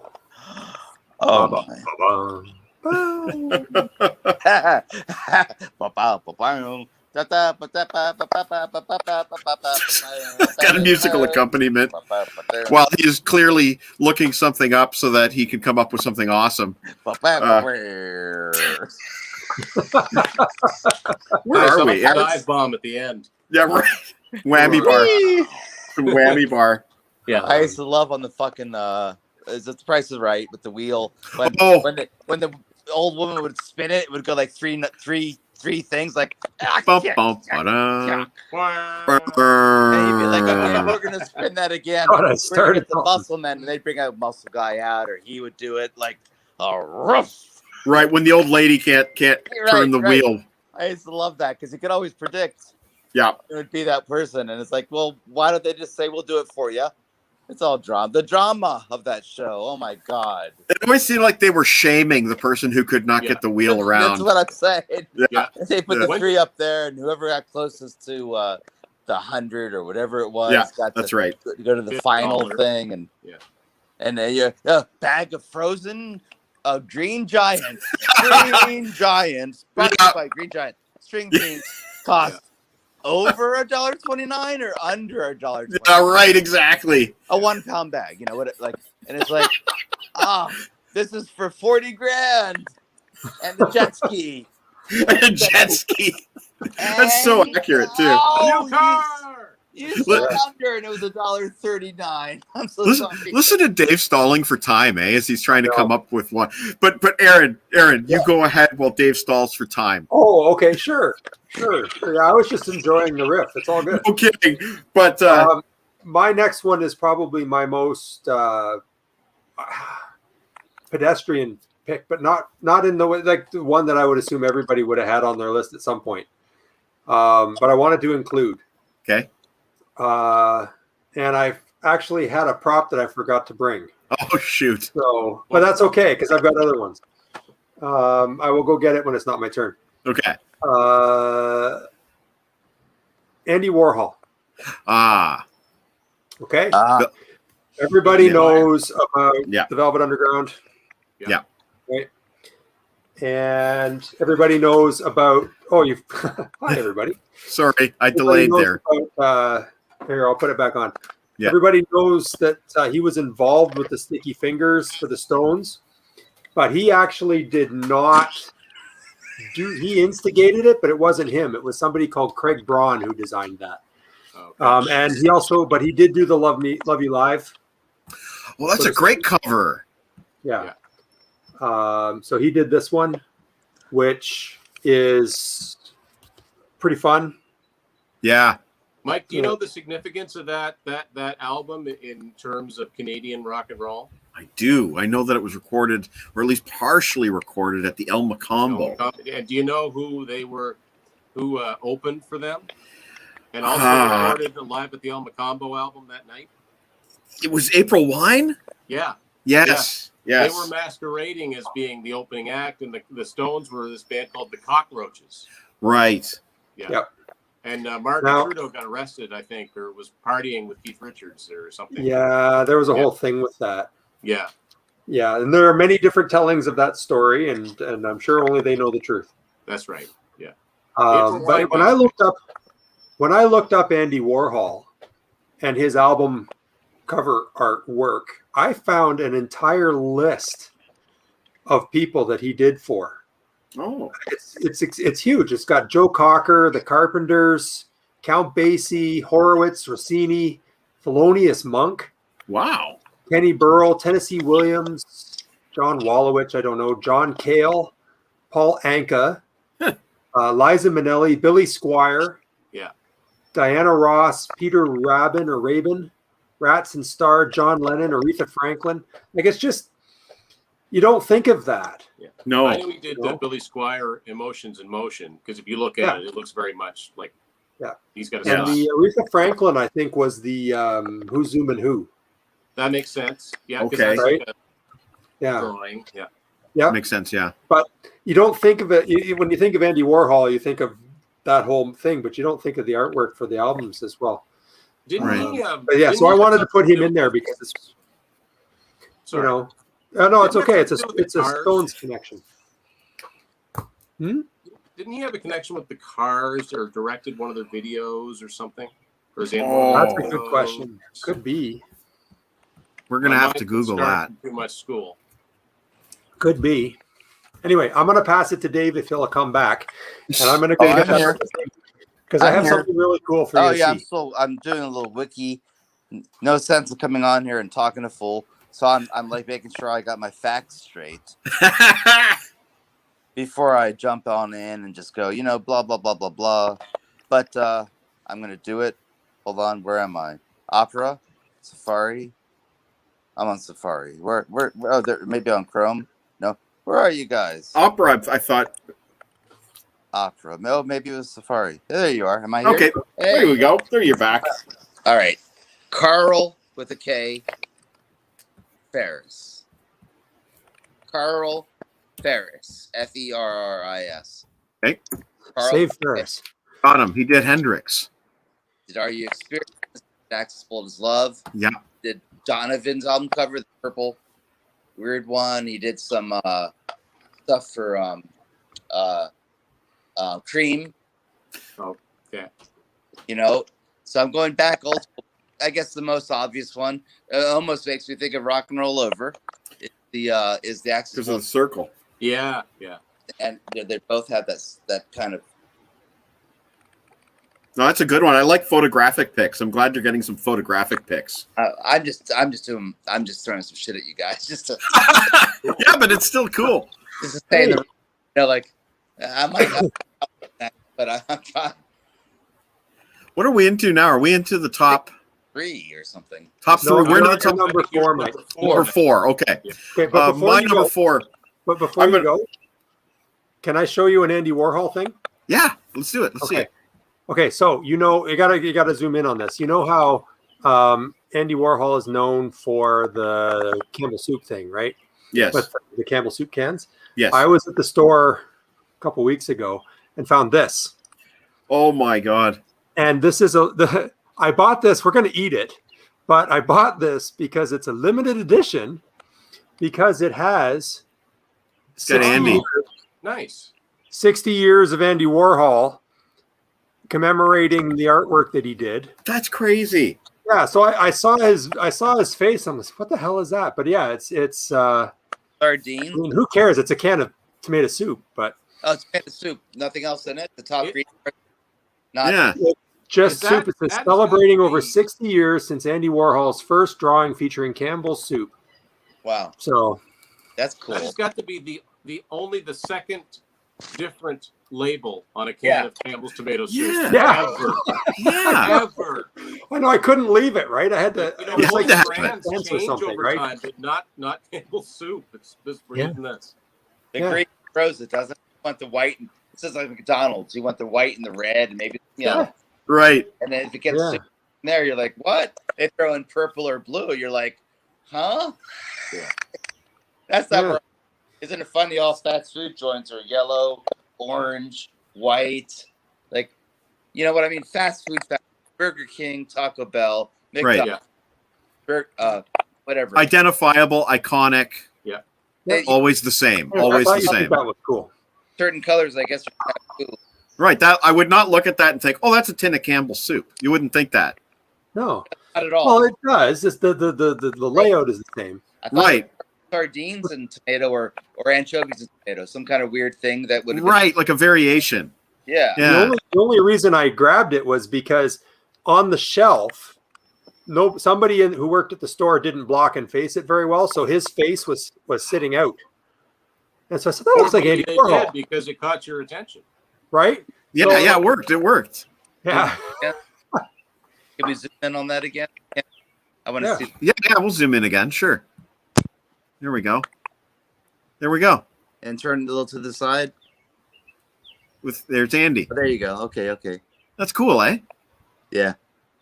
I totally. If I saw that, I would think. Obviously, I would think some kind of organic soup, Yeah. tomato soup, or some kind of maybe it's got some I don't know, some spring onions or something Yeah. Kale. thing going on there. You know, like High fiber, low gluten, something weird. something weird's going on. It's like I want the orange and red. I want the high salt. Now with Yeah. kale.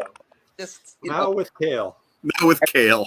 my mom used to always make it with water when I grew up, and she would make one can go 5 servings. That's how I grew up. I'm sure you guys maybe can relate. Yeah. That Oh man.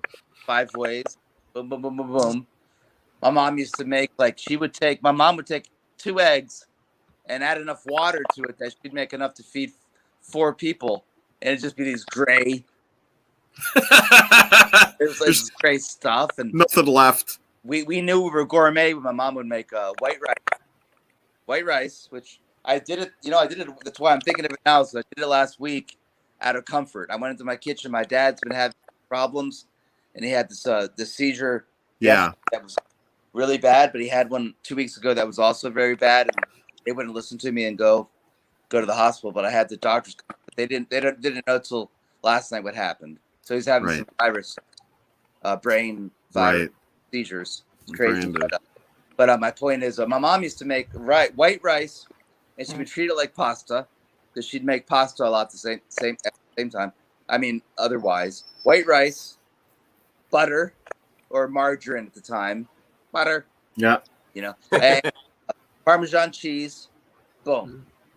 So I made a big bowl of that the other day, and I put a little black pepper on it too, because it just brought me right back home to where my dad used to make us.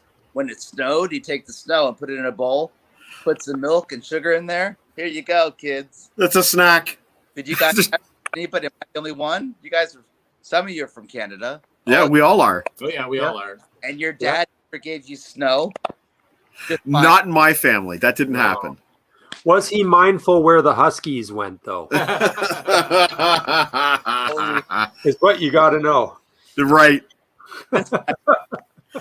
I just realized, Dave talking about food so much. I just realized it's already almost 5. So I'm gonna try to speed it up a little bit for the final 4. I'll stay out of these guys and just listen. Sorry. Oh, no problem, man. No, it's just I got to make sure I get my wife fed before the hockey game tonight, or I'm in a lot of trouble. So my number 4, I'm going to throw a name out there and see if you guys recognize this name. Brian Schroeder. Yes. Okay. Otherwise known as Pusshead. Correct. So Metallica. probably, I was going to say probably best known for this band right here. And, he might be actually best known for T-shirts for this band here rather than album covers, but he did do a few album covers. And that right there is a very clear example of his artwork. Very thin lines, a lot of skulls. Yeah. Mr. Pusshead is my number 4. He Was did my it just number as 4 well, didn't too. he? Is he really? Aaron picked the same number 4? That's my same number 4. Yeah. Oh, wow.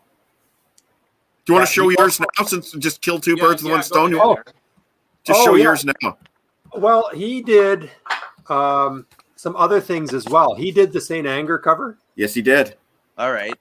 Say it. And he also did he didn't do this. No. Okay. but he did the inner. Yeah, Picture. that's Right. so cool. Yeah. Hey, dude, am I wrong or did Rick Rubin do Saint Anger? Sorry to sidetrack, but Yes. No, Rick Oh, Rubin No, did. that was Bob Rock. Death yeah. Magnetic. Bob Rock. Yeah, Bob Rock. okay, who did? What did Rick do? Death Death Magnetic. Magnetic. Oh, really? 2008. Yeah. I never. But Pusshead also did a bunch of other things. I looked him up because I was curious. Bob He Rock. did the. He goes back to you know Dimwit. Bob Rock and Dimwit grew up together, guys. Oh, wow. Cool. Yeah, he talks. Um, Yeah. One of our shows. Vancouver. He did a lot of the '80s stuff that you guys would Yes. love or hate. Yeah. But I think Josh knows. Josh, hello. Who's Josh? No, that's hey Josh, go away. My name, Michael. Keep going. I'm Mike. We got Tim and Aaron. Tim and Aaron. Aaron is Yeah, Josh. yeah. Obviously, guys. Four letters. You're Josh, Aaron. I don't know, you guys. Sorry. You know That's what? okay. The You street can of- call me what you like, just don't call me late for dinner. don't Right. call- I'm the one guy you guys had to go date. I'm like, shit. I can't. No, I didn't put my name on the thing. That's part Oh, of the true. problem. You didn't. You might have to change that. Yeah. I'm only going to say one more thing, and then we're going to take it from here and leave me out and wrap all these three last ones. Okay. Giraffe's neck so long. Rapid fire. How do Why- I do Giraffe's that? neck so long.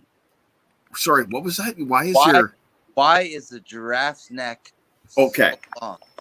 Why is the giraffe's neck so long? Because his head is so far away from his body. That makes perfect sense to me. That's my favorite kids joke in the world, and I'm just going to kick back and watch you guys do. I've never heard that one before. I- I've never heard that one before, but it makes perfect sense. Kids love it. Just tell it to a 5-year-old right at that age where they're like, or it's funny. I'll try that. That reminds me of a joke I heard out west. Do you know where Moose Jaw is? No. It's about 6 feet from the moose's ass. That's a good one. All right. So Okay. Aaron and I both had Pusshead for our Yes. number 4. Tim, can you add some more variety to this? Okay. Not a name that would be recognizable to most as far as designers, but I know you've seen at least a couple of the album covers. A guy by the name of Tom Drennan, Drennon, and Okay. his best known artwork would be this. This is Ah. Kansas Leftoverture. And one of my Wow. favorite bands. That's where I got my name, Vinyl Confessions, because that's the name of one of their albums. Not just the front cover, but the back. Yeah. And the second really well-known one, Point of No Return, KNOW, No. Love this artwork. Back cover too. And this is the live album, 2 for the show. Not as cool as the other ones, but it's a cool gatefold. Love gatefolds. And Yeah. this is kind of a cool, like the seats and then the clouds. And the last one I'll show you, he did a bunch of them, but this is Monolith. Yep. And this is a cool gatefold as well. Both sides. And then it's got this inner sleeve here. So yeah, That's I awesome, man. I love the Kansas artwork, so yeah, I had to mention them. Nice. Brilliant. Dave approves. Dave approves. Oh shit, Oh, he's going to look he's something up. looking something up. Okay, so that was the number 4 slot. Yes. And the- I'm going to. Here we go. My number 3 is a photographic piece of art. And as I stall to get the picture up, there it is. A gentleman's name is Robert Freeman, and he is very well known for the cover that you see before you there. Heavily imitated, very influential, Give me 1 second. simple. What more can you say about that cover right there? guys turn that down just a little? Heavily imitated, never equaled, in my opinion. Robert Freeman did a few other covers that I did not write down, but that's on me. So that's my pick. Robert Freeman, right there. Some photographic artwork. Cool. Tim. Yes. Oh, okay. Yeah, right. Back to you. Yeah. Okay, so next one I want to talk about, and I don't know how I managed to do it, but I counted wrong because we've got 3 left, right? We got 3 left. Somehow I've got 1, 2, 3, 4, 5. I don't know how I did that. Oh, shoot. I'm gonna have to leave a couple out. Okay. Leave a couple out. You know what? I'll leave one out that's already been talked about. Double them up. Kelly. Or double them up. Okay, we're leaving out Ken Kelly. Okay, so Ken Kelly. I just had Destroyer, Love Gun, and then I had Rainbow Rising. okay. So the next one I'm going to talk about is a guy that did a lot of hard rock and metal album covers in the 80s and in the early 90s. And I'm not 100% sure how to say his name. It's John Taylor Dismukes. Okay. Band I've already discussed here. How do you spell that? Dismukes. Dismukes. Dismukes, Okay. yeah. So this is Y&T, Black Tiger. I love this artwork. Nice. And so I like the stylized photo of the band on Yeah. the too, and it kind of continues. The red and white. One of their most recognizable albums and album covers he also did. He worked with them for a string of album covers. Mean Streak, 1983. You could certainly see the commonality. Yeah. Yeah. This is the first time their logo was presented with these sort of, I don't know what you'd call that, but that's kind of how they use their logo from here on out. So this is an iconic album cover. I just love it. I love the writing. Yeah. The laser gun in the mouth. Laser gun in the mouth. It makes no sense, but doesn't have to. Yeah. And actually, their most successful album, the biggest selling album, In Rock We Trust, 1984. Love that. Yeah. The robot. Rock the Robot, because he was their mascot for a short time. It didn't quite. It was a little cheesy, but it was the 80s. Yeah. And I like the background, like the sort of stone background they used throughout. And I got one other album that he did too. I didn't know that he did this one, but he also did the Second Winger album. Oh. Young. And knowing that, you kind of look at it and go, okay, that's kind of cool. So Yeah. John Taylor Dismukes. I like that. Free. Oh, and just to back to what I said about Robert Freeman, he also did Jeff Healey's Live from London. Thank you, Brian. You know, the thing is, I don't have to do very much work or research for these shows at all, because somebody like Brian is always in the comments offering me the information that I failed to look up. That's awesome to have him working away at that. Yeah, it's great. I just sit here and I say stuff, and then they fill in the details, and I look good. Aaron, you're number 3. Yeah. Okay, so mine is super easy. It's already been said. Derek Riggs. Okay. Derek Riggs. There you go. Lana was asking earlier if Derek Riggs was going to show up. This is his second appearance here. Yeah. And that's a wonderful, wonderful album cover that we've talked about in the past. Yeah. Like I said, I'm going to start getting all the Maidens on vinyl. Oh, we lost Dave again. He's looking shit I up. love On the Record as well. Yeah. Yeah. In the center. Yeah. And then on this side, there's All the time. The light. Yeah. and then the sort of the stalker down in the bottom. So, Nice. Fun stuff. All part of the package as far as I'm concerned when you buy an album. All part of the package. You get every Even though little when the piece of record art. is spinning, you don't get to look at that part. And you know, that's something that was missing during the cassette era and in the CD era. You know, these little extra pieces of artwork like the label. Yeah.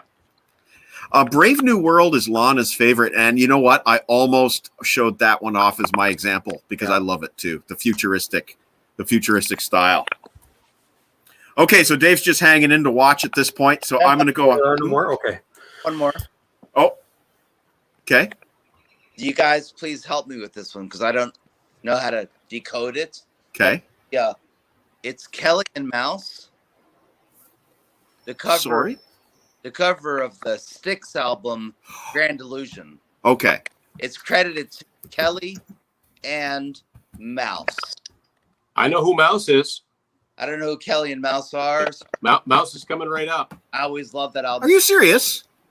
You got a mouse coming up? You have a mouse coming up. Yeah. Wow. Okay. I always loved that album cover. I thought it was. I like Pieces of Fate and Grand Illusion. They're both great album covers. But Kansas came up earlier. Maybe take a stick. My first concert I ever saw, real big concert, was Styx, the Capitol Center in Maryland. Blew my fucking socks off. And Nice. I never let anybody back those fuckers. It was amazing. It was the Paradise Theater tour, and it was fucking amazing. Anyway. No, that's a great pick, man. I just did some fact checking here, and yeah, Kelly and Mouse. That's he got it right. But then again, he was fact checking too because that's why he went black. I don't know what that means, and then that will be the last one I throw. Okay. But is that a company? Is that a? It looks like I guess it's two people. If it's the same mouse that I'm thinking of, it's two people. I'm not 100% sure. I believe it's two people. That's my understanding. But Right. the album cover, of course. Yeah, I was just looking at it, and that's another iconic one with the face and everything else. Right. Exactly. Yeah.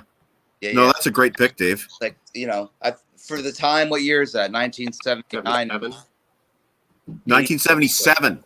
77. Yeah. It's a fucking masterpiece, guys. Yes, it is, man. Yes, it is. People just underappreciate what those guys did.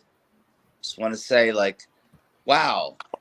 I mean, You're preaching to the Styx choir right here, man. And I think Tim is on the same page. Your ringtone's "Come Sail Away," isn't it, Mike? That's right. Actually, that's funny, Dave. When you called earlier, I was like paralyzed. I'm like, what is that? But my ringtone, it was "Come Sail Away." He said, I think that's Dave Lizmi. I said, sounds like Dennis DeYoung to me. Yeah, that's right. That's right. I'm going to need maybe some Tim assistance with my number 2 pick. Okay. Because I see something behind you.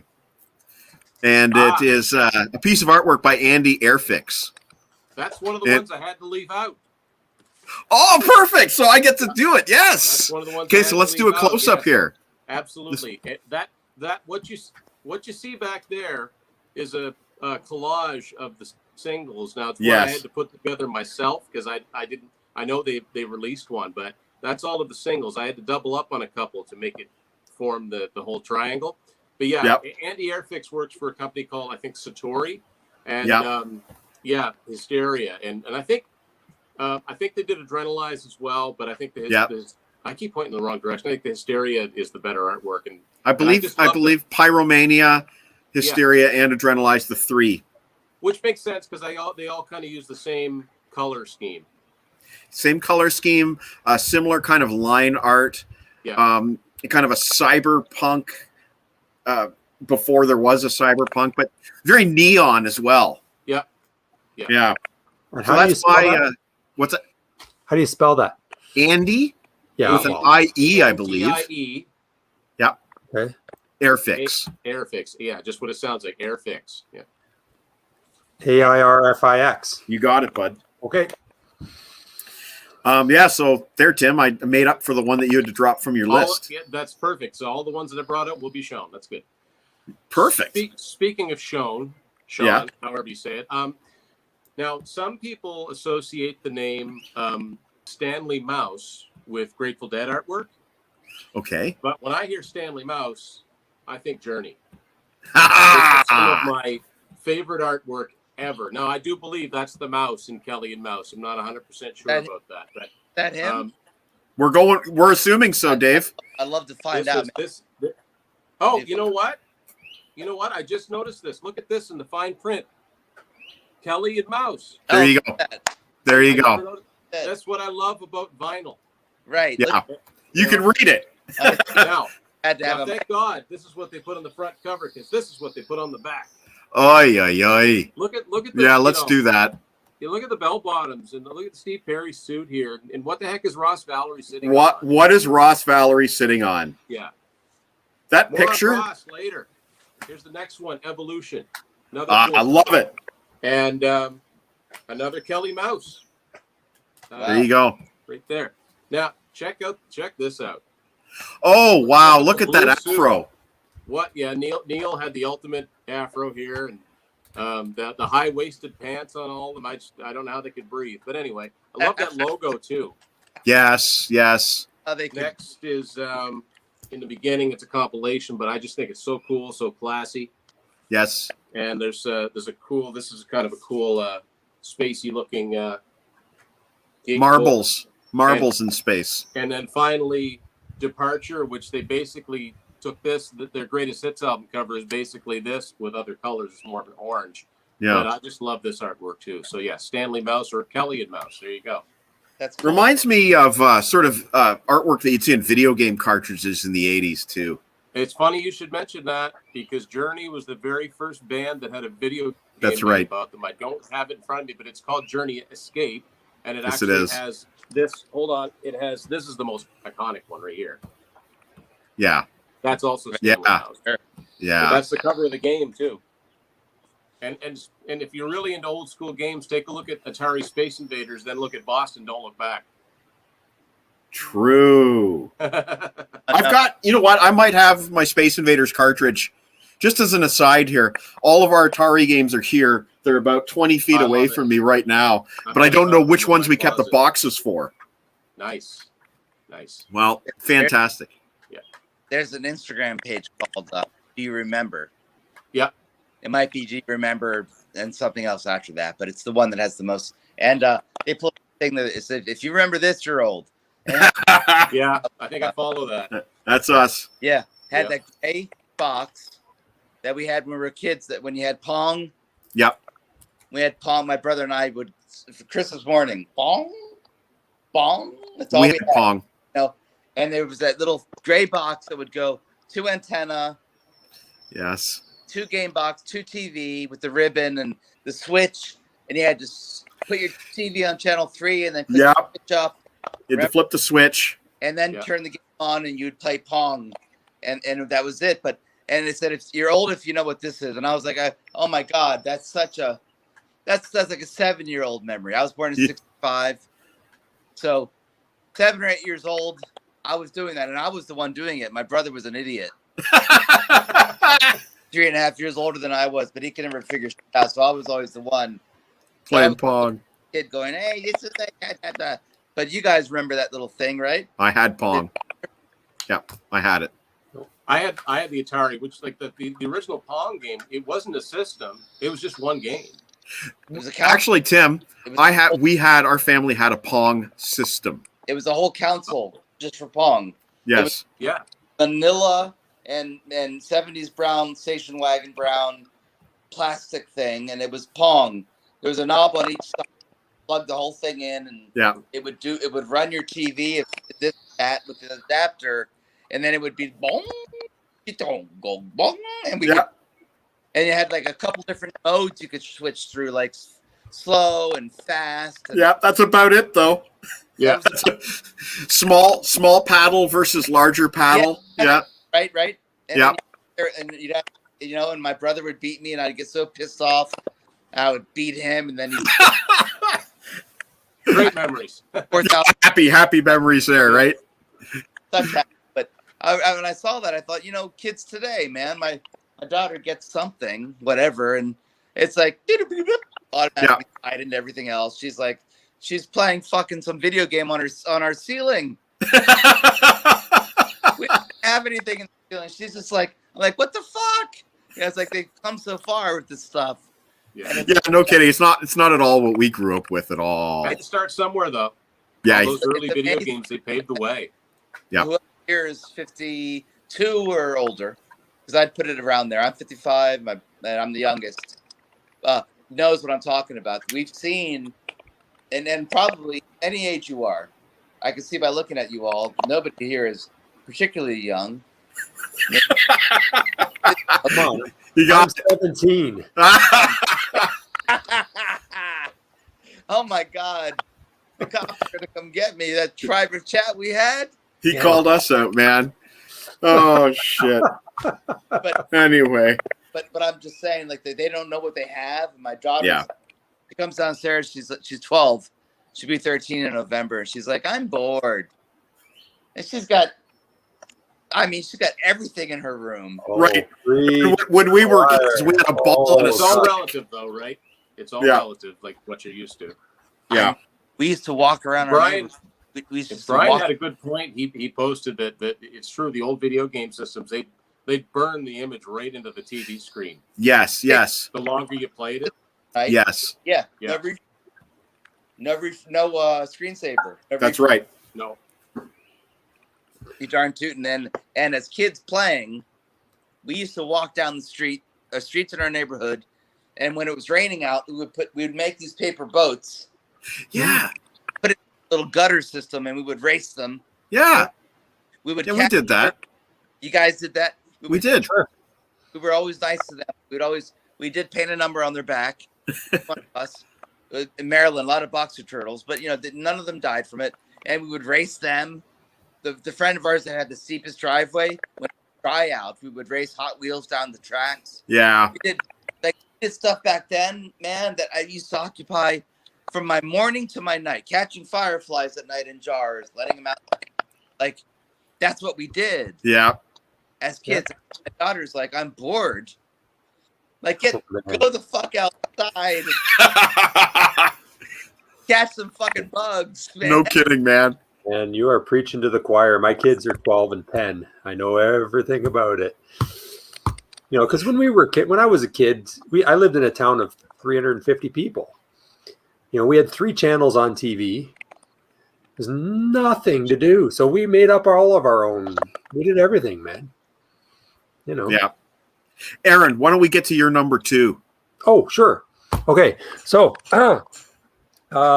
this next artist that I had, I think really deserves to be here. Did a lot of album art, but also has had MoMA and Smithsonian installations of his art.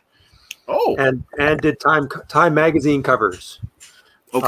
But he did artwork for Count Basie, Charlie Parker, Billie Holiday, Art Tatum, John Coltrane, Okay. Ella Fitzgerald, Dizzy Gillespie, Stan Getz, Duke Ellington. The list goes on. And I have one example here. I thought I had a ton.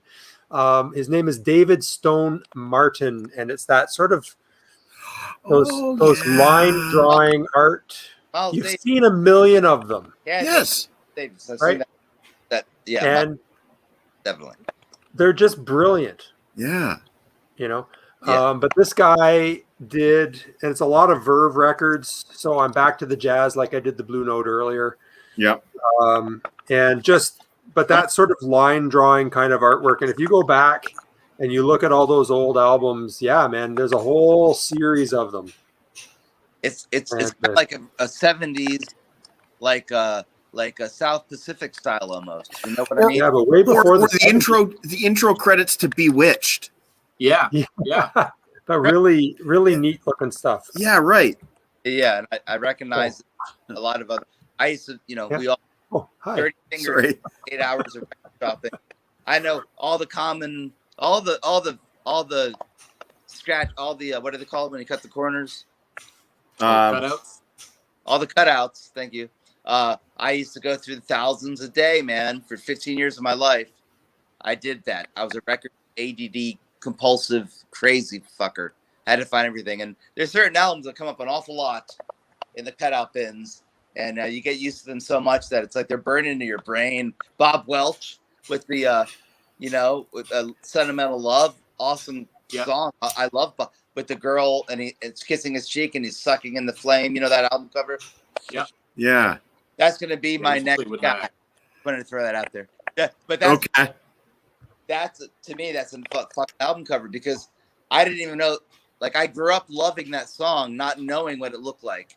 Then I grew up loving that image, not knowing what it sounded like. And I finally realized maybe 12 years ago that was the same song. That right? You know what I mean? Yeah. But they both hit me. Musically, that's wild. It wasn't at the same time. Like I got a new Yes album, and I'm looking at Close to the Edge. And I'm like, oh my god! It was like I love that fucking song. I think all of us looking back on our childhood will play that song and just shut our eyes and go. If nobody's around looking, it's like a moped. You don't want to see anybody see you're enjoying it, but you're gonna go, oh man. It's gonna bring you right back to some weird memory. You know, whatever you're gonna soak in it, right? Yeah, for sure. And then the artist, like you know, to remember that too. But anyway, thank you so much. I will now officially. Did I already bow out? Officially? I think so. Such a dick. So I guess it's my turn to go. Yeah, we got one more round. Yeah. Okay, so what I wanted to do was really quickly talk about a runner-up, because as far as I'm concerned, possibly the greatest album of all time in terms of packaging, but it didn't make my list because in terms of artists, it was really a conglomeration of several members of the band writing incredible amounts of text and a bunch of secretaries sort of arranging it in the form of a newspaper. So I'd like to play this really quick video regarding Jethro Tull's Thick as a Brick. This is a video from a couple of years ago that we made, the top 5 records that got us in shit for playing in the record store. Come on. Wow, there's actually some darts and snooker reports in this thing. Yeah. Some useful breaks were made in the Bosworth and District Snooker League matches this week. See, this is the newspaper that comes inside of the double disc here. My number one pick. Actually, that's a single disc. Oh, it's it is the deluxe. Oh, yeah. It's because it's got this fucking newspaper in Yeah. it and other things. This is Jethro Tull, Thick as a Brick. Obviously, one of the greatest albums, you know, both in sound and in packaging. The first thing I want to say about this is I remember being about 11 years old-ish and actually selling my dad's copy of this on vinyl, first issue, with the huge newspaper in it. I had to go down and go to the local arcade to play Galaga, and that's pretty poor. But the reason why it's number one in this is I once made a deal with a coworker. That basically the deal was that we both got to play one song, and I got to play mine first. So I put this on, and I believe it's about probably 40 minutes, 40 to 42. yeah. So this was my one song, and you know, small triumphs are small triumphs, but they're still a triumph. I love the story about how he sold his dad's copy to play Galaga at the arcade. Couple things about that video, Mike. Yeah. Related to what we were talking about. Did I see Kiss the Originals in the background there? Yeah. Okay. Yes, sir. And also Keel the Right to Rock. That's John Taylor Dismukes as well. Yes, that came up in one of the comments. The yes. yeah, Brian mentioned that. Yeah. So my real number one is a gentleman that went by the name of Zacron, but his real name is Richard Drew. And the album that he might be most famous for is this one right here. And it came down to really not just the cover art itself, but also the concept, the packaging, the whole deal. You guys all remember, there's a little spinning wheel, and the spinning wheel reveals different images in those little holes there. And it's a brilliant, brilliant concept. Yeah. I've always found Zeppelin 3 to be striking. I knew I was going to have a Zeppelin album on my list, and I couldn't decide between this one and Physical Graffiti, but ultimately I chose this one. The simplicity of the spinning wheel versus the different windows of Physical Graffiti was kind of the deciding factor for me. So that's my number one, guy by the name of Zacron. How do you spell that? Zacron. Okay. Mike, I just noticed this now. The way that Led Zeppelin is written on the third album, does that not remind you a little bit of the S logo, the bubble letters? Absolutely, 100%. Yeah. That we used to draw when we were kids. Yeah. Yeah. Anyway, that's my list. Nice. Okay. So over to you. Thank you, Dave. Thank you. Yes, thank you, Dave.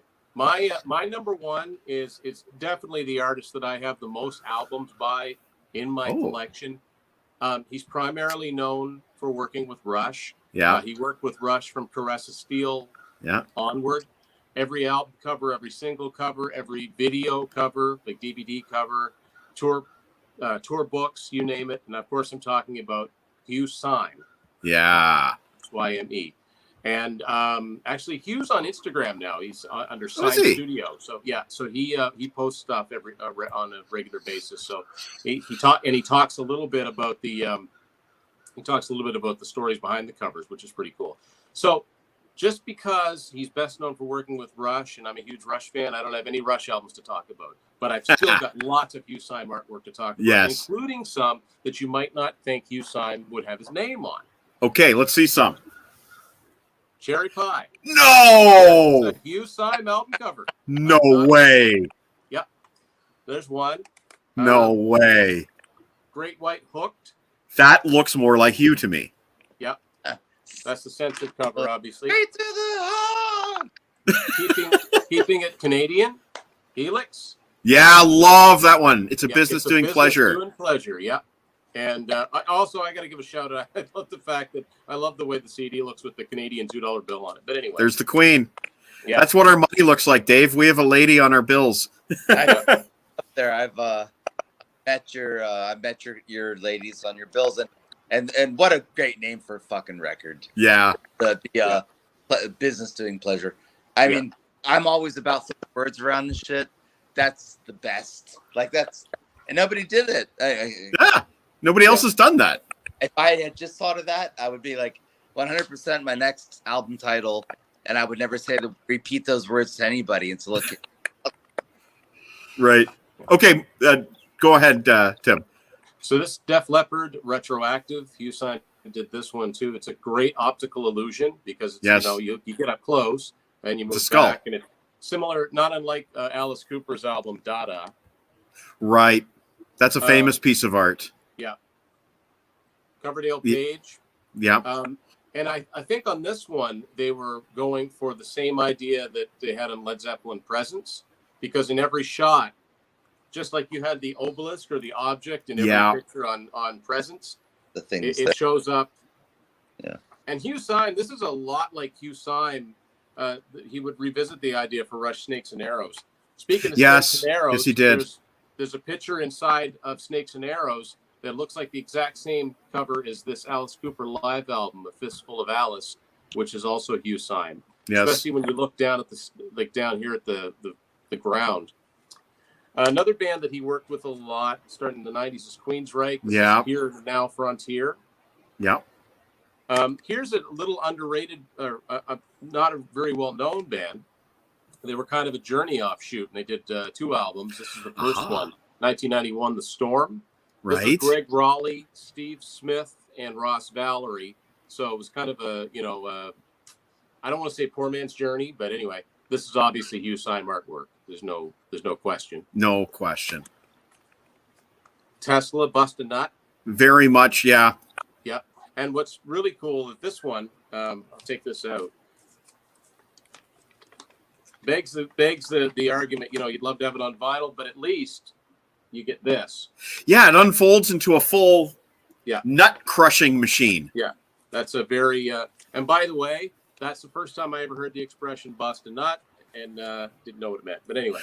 Man, I was working at the record store, and some kid prank called me and thought it was really funny to get me to say the words bust a nut repeatedly over the phone.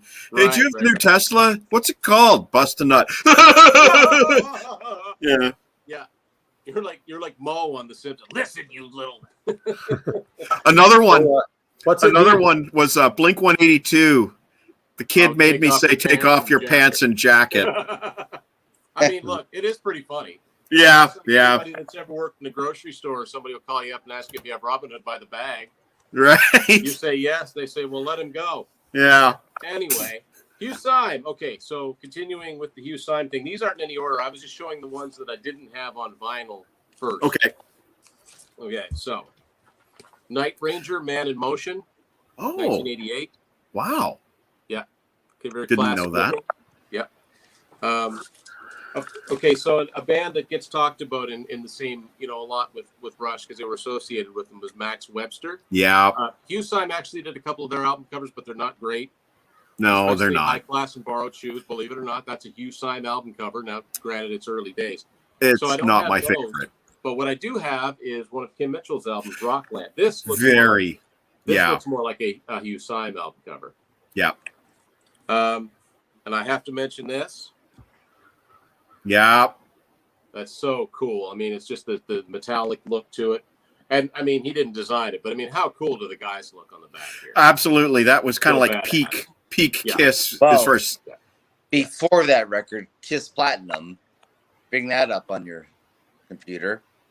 double platinum. Double platinum? Yeah. But very similar, just much brighter image. Yeah. Right. That image. Yeah, That I was have cool that too here. because it was embossed. Right. Here's another. Now, this is one I almost brought a Rush album cover out, but I didn't. Another great Canadian band, Honeymoon Suite. Oh, that'd be Permanent Waves. That's Permanent Waves. Well, not only that, but so Hugh Syme did this art, but the groom here, Yeah. this is the guy that's on the cover of Power Windows. Oh, no kidding. I only found that out a few years ago. And these were both done in '85, so they probably shot around the same time. Yeah. The guy sitting there in the room with the remote control. Yeah. That's the groom on the Big Prize album. I Wow. had no idea. That's cool. I like that Tim did his research to make up for the fact that I didn't. Well, I have a lot Well, we of time. can't rely on Bop all the time. No. Dream Theater, they've worked with Hugh Syme on their last few albums. This is a dramatic turn of events. Yeah. That was the first one with The first one with Mike Portnoy with Mike Mangini on this. yeah, with Mangini, yeah. This is very Hugh Syme as well, having the extra work on here. Yeah, he loves Fields. The better known one is the self-titled or 1987, depending on where you got it. But I really like this one. Yeah. White Yeah. Slip of the Tongue. Me that's too. like textbook Hugh Syme. Oh yeah, Brian's listing a whole bunch of them. Yeah, really cool. Get a grip. Yeah, Pickaxe. Cherry Pie. This one might not necessarily scream Hugh That- Syme, but it is. I hate that cover. That did- Like I said, not necessarily great, but I had to show it just for variety's sake. Yeah. I have a question. Yeah. Go ahead. How did Brian get that post in there like that? It didn't seem in any way commercial. It just all just happened. How did that? Brian is a freaking machine is how it happened. How's Brian Z doing this? What am I missing here? It's not. Oh, am I interrupting? Go ahead. No, I think this is very much inspired by the Whitesnake album cover, the 1987 with Bon Jovi, New Jersey. It's got that very The marble. washed look to it. Yeah. And finally, I got to end on my guys, Y&T, Contagious. Love that song, Contagious. Yeah, and this is the one that Hugh Syme did. So yeah, the guys, his name is listed in a lot of albums in my collection. That's my. It's kind of had to be my number one just because the sheer number of them. It looks like my lake cam has finally bit the dust. That's not bad. It lasted like 2 hours. Yeah. That's not bad. Lasted almost the entire list show. Yep. Aaron, this takes us to you, man. Yes. This is it. You got to hit a home run. Finish strong. Oh, that's easy. That's not a problem. I Okay. saved the best for last. Okay. Like you, this is the one that I probably have more of this person's music in my house than any other artist. And he's interesting because he does his own artwork. And well, sometimes most of them. And also does a lot of collage artwork. I think I'm on volume 16 of his published books of his collage art. And that is Mr. Guided by Voices, Robert Pollard. So there's your B1000. Is that upside down? No, that's right side up. Oh, that's the right side up. Yep. And there's always these sort of weird, sort of collage type works to them. This is Alien Lanes. Just with a picture of the band on the back. But this is where I want to give a shout out to a member of the community. I believe he's still out there, Mr. Zach. He's in the States. Yeah. And I want to talk about an experience a couple of years ago. Because I probably have, I don't even know how many Guided by Voices albums here, and Robert Pollard and all the offshoots like Circus Devils and all that stuff. But in 2018, he published this book. Wow. And this is a hardcover coffee table type book. It doesn't have a slip cover, but it does have that sort of material on the spine. Yeah. This was to commemorate 100 albums or 100 Wow. releases. 100 Wow. releases. And so it's got all of his artwork in it, all the way through in chronological order. Phantom Toll Booth is another side band, and there's the like just all this really cool stuff.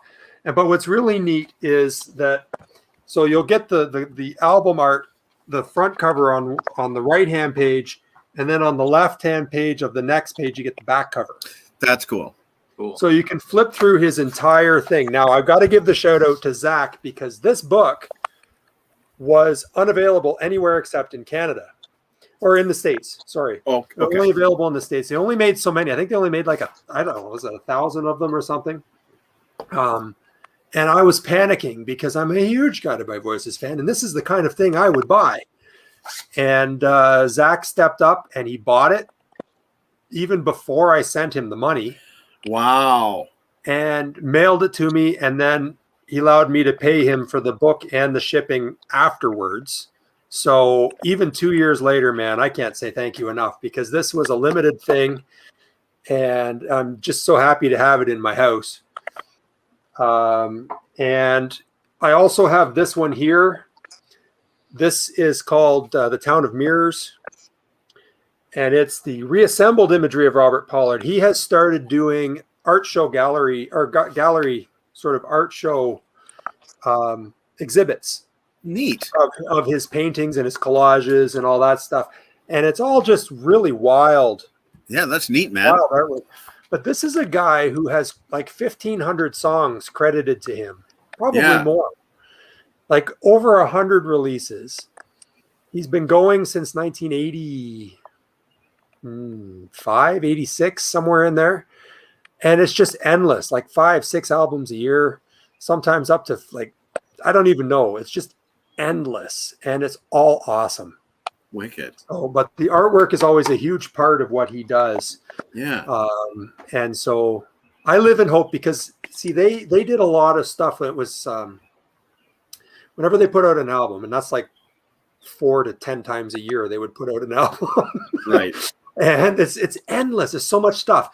But they would put out 7-inch releases, and there'd be a song from the album on the A side. And then on the B side, there'd be 1 or 2 songs that you can't get anywhere else. Well, if you've got over 100 releases, do you know how many songs that is that I don't have? Right. So I live in hope, because I recognize the slippery slope of trying to collect all those 7 inches, because there are multitudes. And I live in hope that his retirement project is going to be putting box sets together of all the songs that you need. Because he's got 3 box sets here. They're called Suitcase. He's got 3 or 4 of them, and each one is 4 discs. There's 100 songs, and the bands don't exist. What they used to do is they used to sit around and make up band names. Okay. And so they would make up the band, and then they would make up the cover art. And then write a song. But then they would make the song listings, but then never record it. So he went back for him and his brother. So there's at least 400 songs here where they did one-off songs from all of these ones that they did when they were kids, of just whatever the band name was that they made it up, and they put them into box sets called Suitcase. And there's at least 3 of them. I want to say there's 4. Called Suitcase, and it was just because that's where they kept them. They kept all the lists in a suitcase, I guess. I don't know, but that's so yeah, crazy. Robert Pollard is a true Canadian or a true American original, and totally tops my list when it comes to album art and just creativity. That guy is a monster. So talk about taking us out on a number 1. Guided by Voices, baby. Very cool. Wicked list, guys. Let me ask really quickly, because you guys are experts, and if I don't ask, I'll never figure myself. I'll message Michael and say, hey, the Bob Welch cover, I brought that up already. Right. Yep. Who did that cover? Shoot. Oh, I don't have Wow. Another one. He's standing looking at you. She's kissing his cheek. Yeah. Oh, I could picture it, but I The flame inhaling in his mouth, stick on fire. You know, it's like a hit of hash or something. But that album cover is iconic to me. Like it's like Farrah Fawcett's poster, the one we all know. Yeah. Or I think it's I think the album's called Three Hearts. Okay, I'm looking at it right now. Bob Three Dylan, Hearts, 1979. the girl piece bathing suit, kissing his cheek. It looks like there's three names listed here for photography. I'm going to guess Neil Preston is the cover artist. He's a well-known photographer. So I'm going to say Neil Preston did that cover. Is that picture that I'm talking about? Girl in the one piece kissing him on the cheek. Yep. He's sucking in the flame. Okay. Yep. Iconic like that. That's one of those things that I don't even know. I didn't even really connect that picture song until not that many years ago. And I'm 55, right? I saw it so many times, and I heard that song so many times. But when it all came together, I was like, wow, what an important piece of my life's history, right? I want to own that album with that cover, put it on my fucking wall and listen to it on whatever I want to listen to it on. But I want to see it and hear it. Artwork was so vital. It was definitely more vital in the vinyl days where it's all you got. Yes. Now they smaller version, which never has the same impact. I mean, to me, I agree. You know, to most of us, yeah. And but awesome topic, guys. And you guys, thanks, Dave. Thanks for all the insights, you guys. And it's gonna make me pay more attention, by the way, because I on artists on every.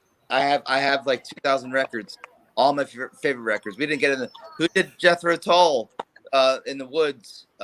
Songs from the Wood? Yeah, who did that album cover? Good question. Who knows? Shit. But that's a drawing. Yeah, that is a drawing. You're right. That's not a photograph. And who the hell did that? Yeah. That's amazing. I got so many records that if I pulled them out while I'm talking to you guys, we weren't live. We were just on our own. Yeah, we could just keep going. I'd be but thank you so much for my attention. Dave, thanks for just dropping by and hanging out this afternoon. It was not expected, and I certainly appreciate it. And we will reschedule you. I'll get with Trevor, and we'll find another date. We can talk about the Horsemen in the kind of detail that we wanted to. Yes. But thank you so much for hanging out, and thank you, Tim, and thank you, Aaron, for your time this afternoon. That was a lot of fun. And I want to say one thing. When Tim brought this subject up, the top cover art designers, I threw it out to some of our buddies, and Mr. Eric Litwiller, who is the guy who came up with the Nigel Tufnel format, he's like, you guys are going to have too much repeat. It's not going to be a good set of lists. It's going to be too much repeat. And I said, let's see how it goes. And I'm glad that you guys proved Eric wrong. Very little repeat. We have 1, 2, 3, 4, 5. 5 repeats. Yeah. So there you go. Roger Dean, Derek Riggs, Hugh Syme, Pusshead, and Kelly and Mouse. That's it. Crazy. That's I don't know why you all didn't pick Robert Pollard, but hey, that's on you. All right, guys, I've got to go. I've got to go make some dinner for my wife before the hockey game starts, or I'm in a deep crap. Yeah, I got to feed my kids. But Dave, again, thank you so much. I'll be in touch. Thank you, Dave. And but thanks for playing along this afternoon. Yeah. Really appreciate it. Thank you guys for putting up with me. I appreciate it. I'm honored to meet you. And Tim, it's an honor to meet you as well, sir. Yes, thank you. Nice If anybody feels at all shortchanged today, not getting enough screen time, just let me know. We'll get you back on. Oh, actually, you know what? I had one more question for Tim before we left, and I meant to ask this before, but I got kind of flustered. How is it that you hooked up with the Contrarians? Because you're semi-regular now, I would say. Well, okay, so to rewind there, I on Instagram, this started on Instagram, they're on Twitter too. There's a Rush fans. That's what they're called, Rush fans. Okay. And they do a lot of roundtables where they have a topic and they pick different people to be on it. And I happened to comment on one of they were talking about an experience you had seeing Rush. That's something that had nothing to do with the show, just a weird set of circumstances that happened. And I happen to have a story about when I saw them in Toronto. And so I responded, did the show, really enjoyed it. And so I got asked to come back on again. And that time, Martin Popoff was one of the guests who I've had his books for years. Yep. And so let me think. I wanted to do an episode talking to Martin about 8-tracks, which I did. And so I took advantage of the time because we had just done the Rush Fans show together. So while it was still fresh in his mind, I said, "Hey, Martin, this is Tim. We just did the, Rush Fans thing together or whatever. I wonder if you'd be interested in doing a show. I have a channel and all that." And so he said yes. And from doing that, I'm trying to think what happened next. I guess I commented on one of the episodes that Martin and Marco did on the Contrarians. Right. And so that led to me contacting Marco when we did the episode about what we both thought was the worst Queensryche album. And since then we've done one, not a worst album one, but we did one on Kansas, and there's going to be one coming up on Journey. So I feel very fortunate because look, I'm just a big music fan that recognizes names in liner notes, right? So, but that's kind of how it happened.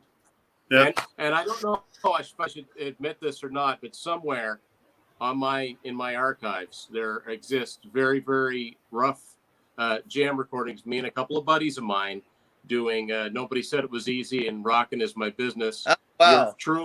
Yours truly on drums and vocals. And nice. may those recordings never surface. No, bring them. I think that we're going to have to bring those recordings on next time we have you, Tim. I'll start applying some pressure, twisting some arms. Put them on YouTube. First thing I got to do is see if I can find them. Okay. I want to see that. Is it on YouTube? Oh, I'm going to put it on YouTube. No, they're cassette recordings that one of my friends burned onto a CD. No video, so there's no evidence. No evidence. There's no video. It's just audio. You can call yourself anything you want to. You could go what's today's date? May 29. May 29th, zeros. There you go. And then you put up these songs, and only we know it. And I don't know how many people are watching. All 10,000? Yeah, 100, 150. 150,000. God, gosh darn it! Those birds distracted me. I guess I got to go look for them then. We just ran off a bunch of covers, and those were two of them. Pressure's on. I'm going to start twisting. All right, boys. Again, thank you so much. Aaron, if you wouldn't mind sending me a picture of the scorecard so I can post it. Not a problem. I'm on it. Dave, I will be in touch. Yeah. And Tim, I really, really appreciate it. I will talk to you guys all very, very soon. Right on. Have a great rest of the weekend. Bye, everybody. Take care. Ciao. Bye.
to anywhere. And a glaze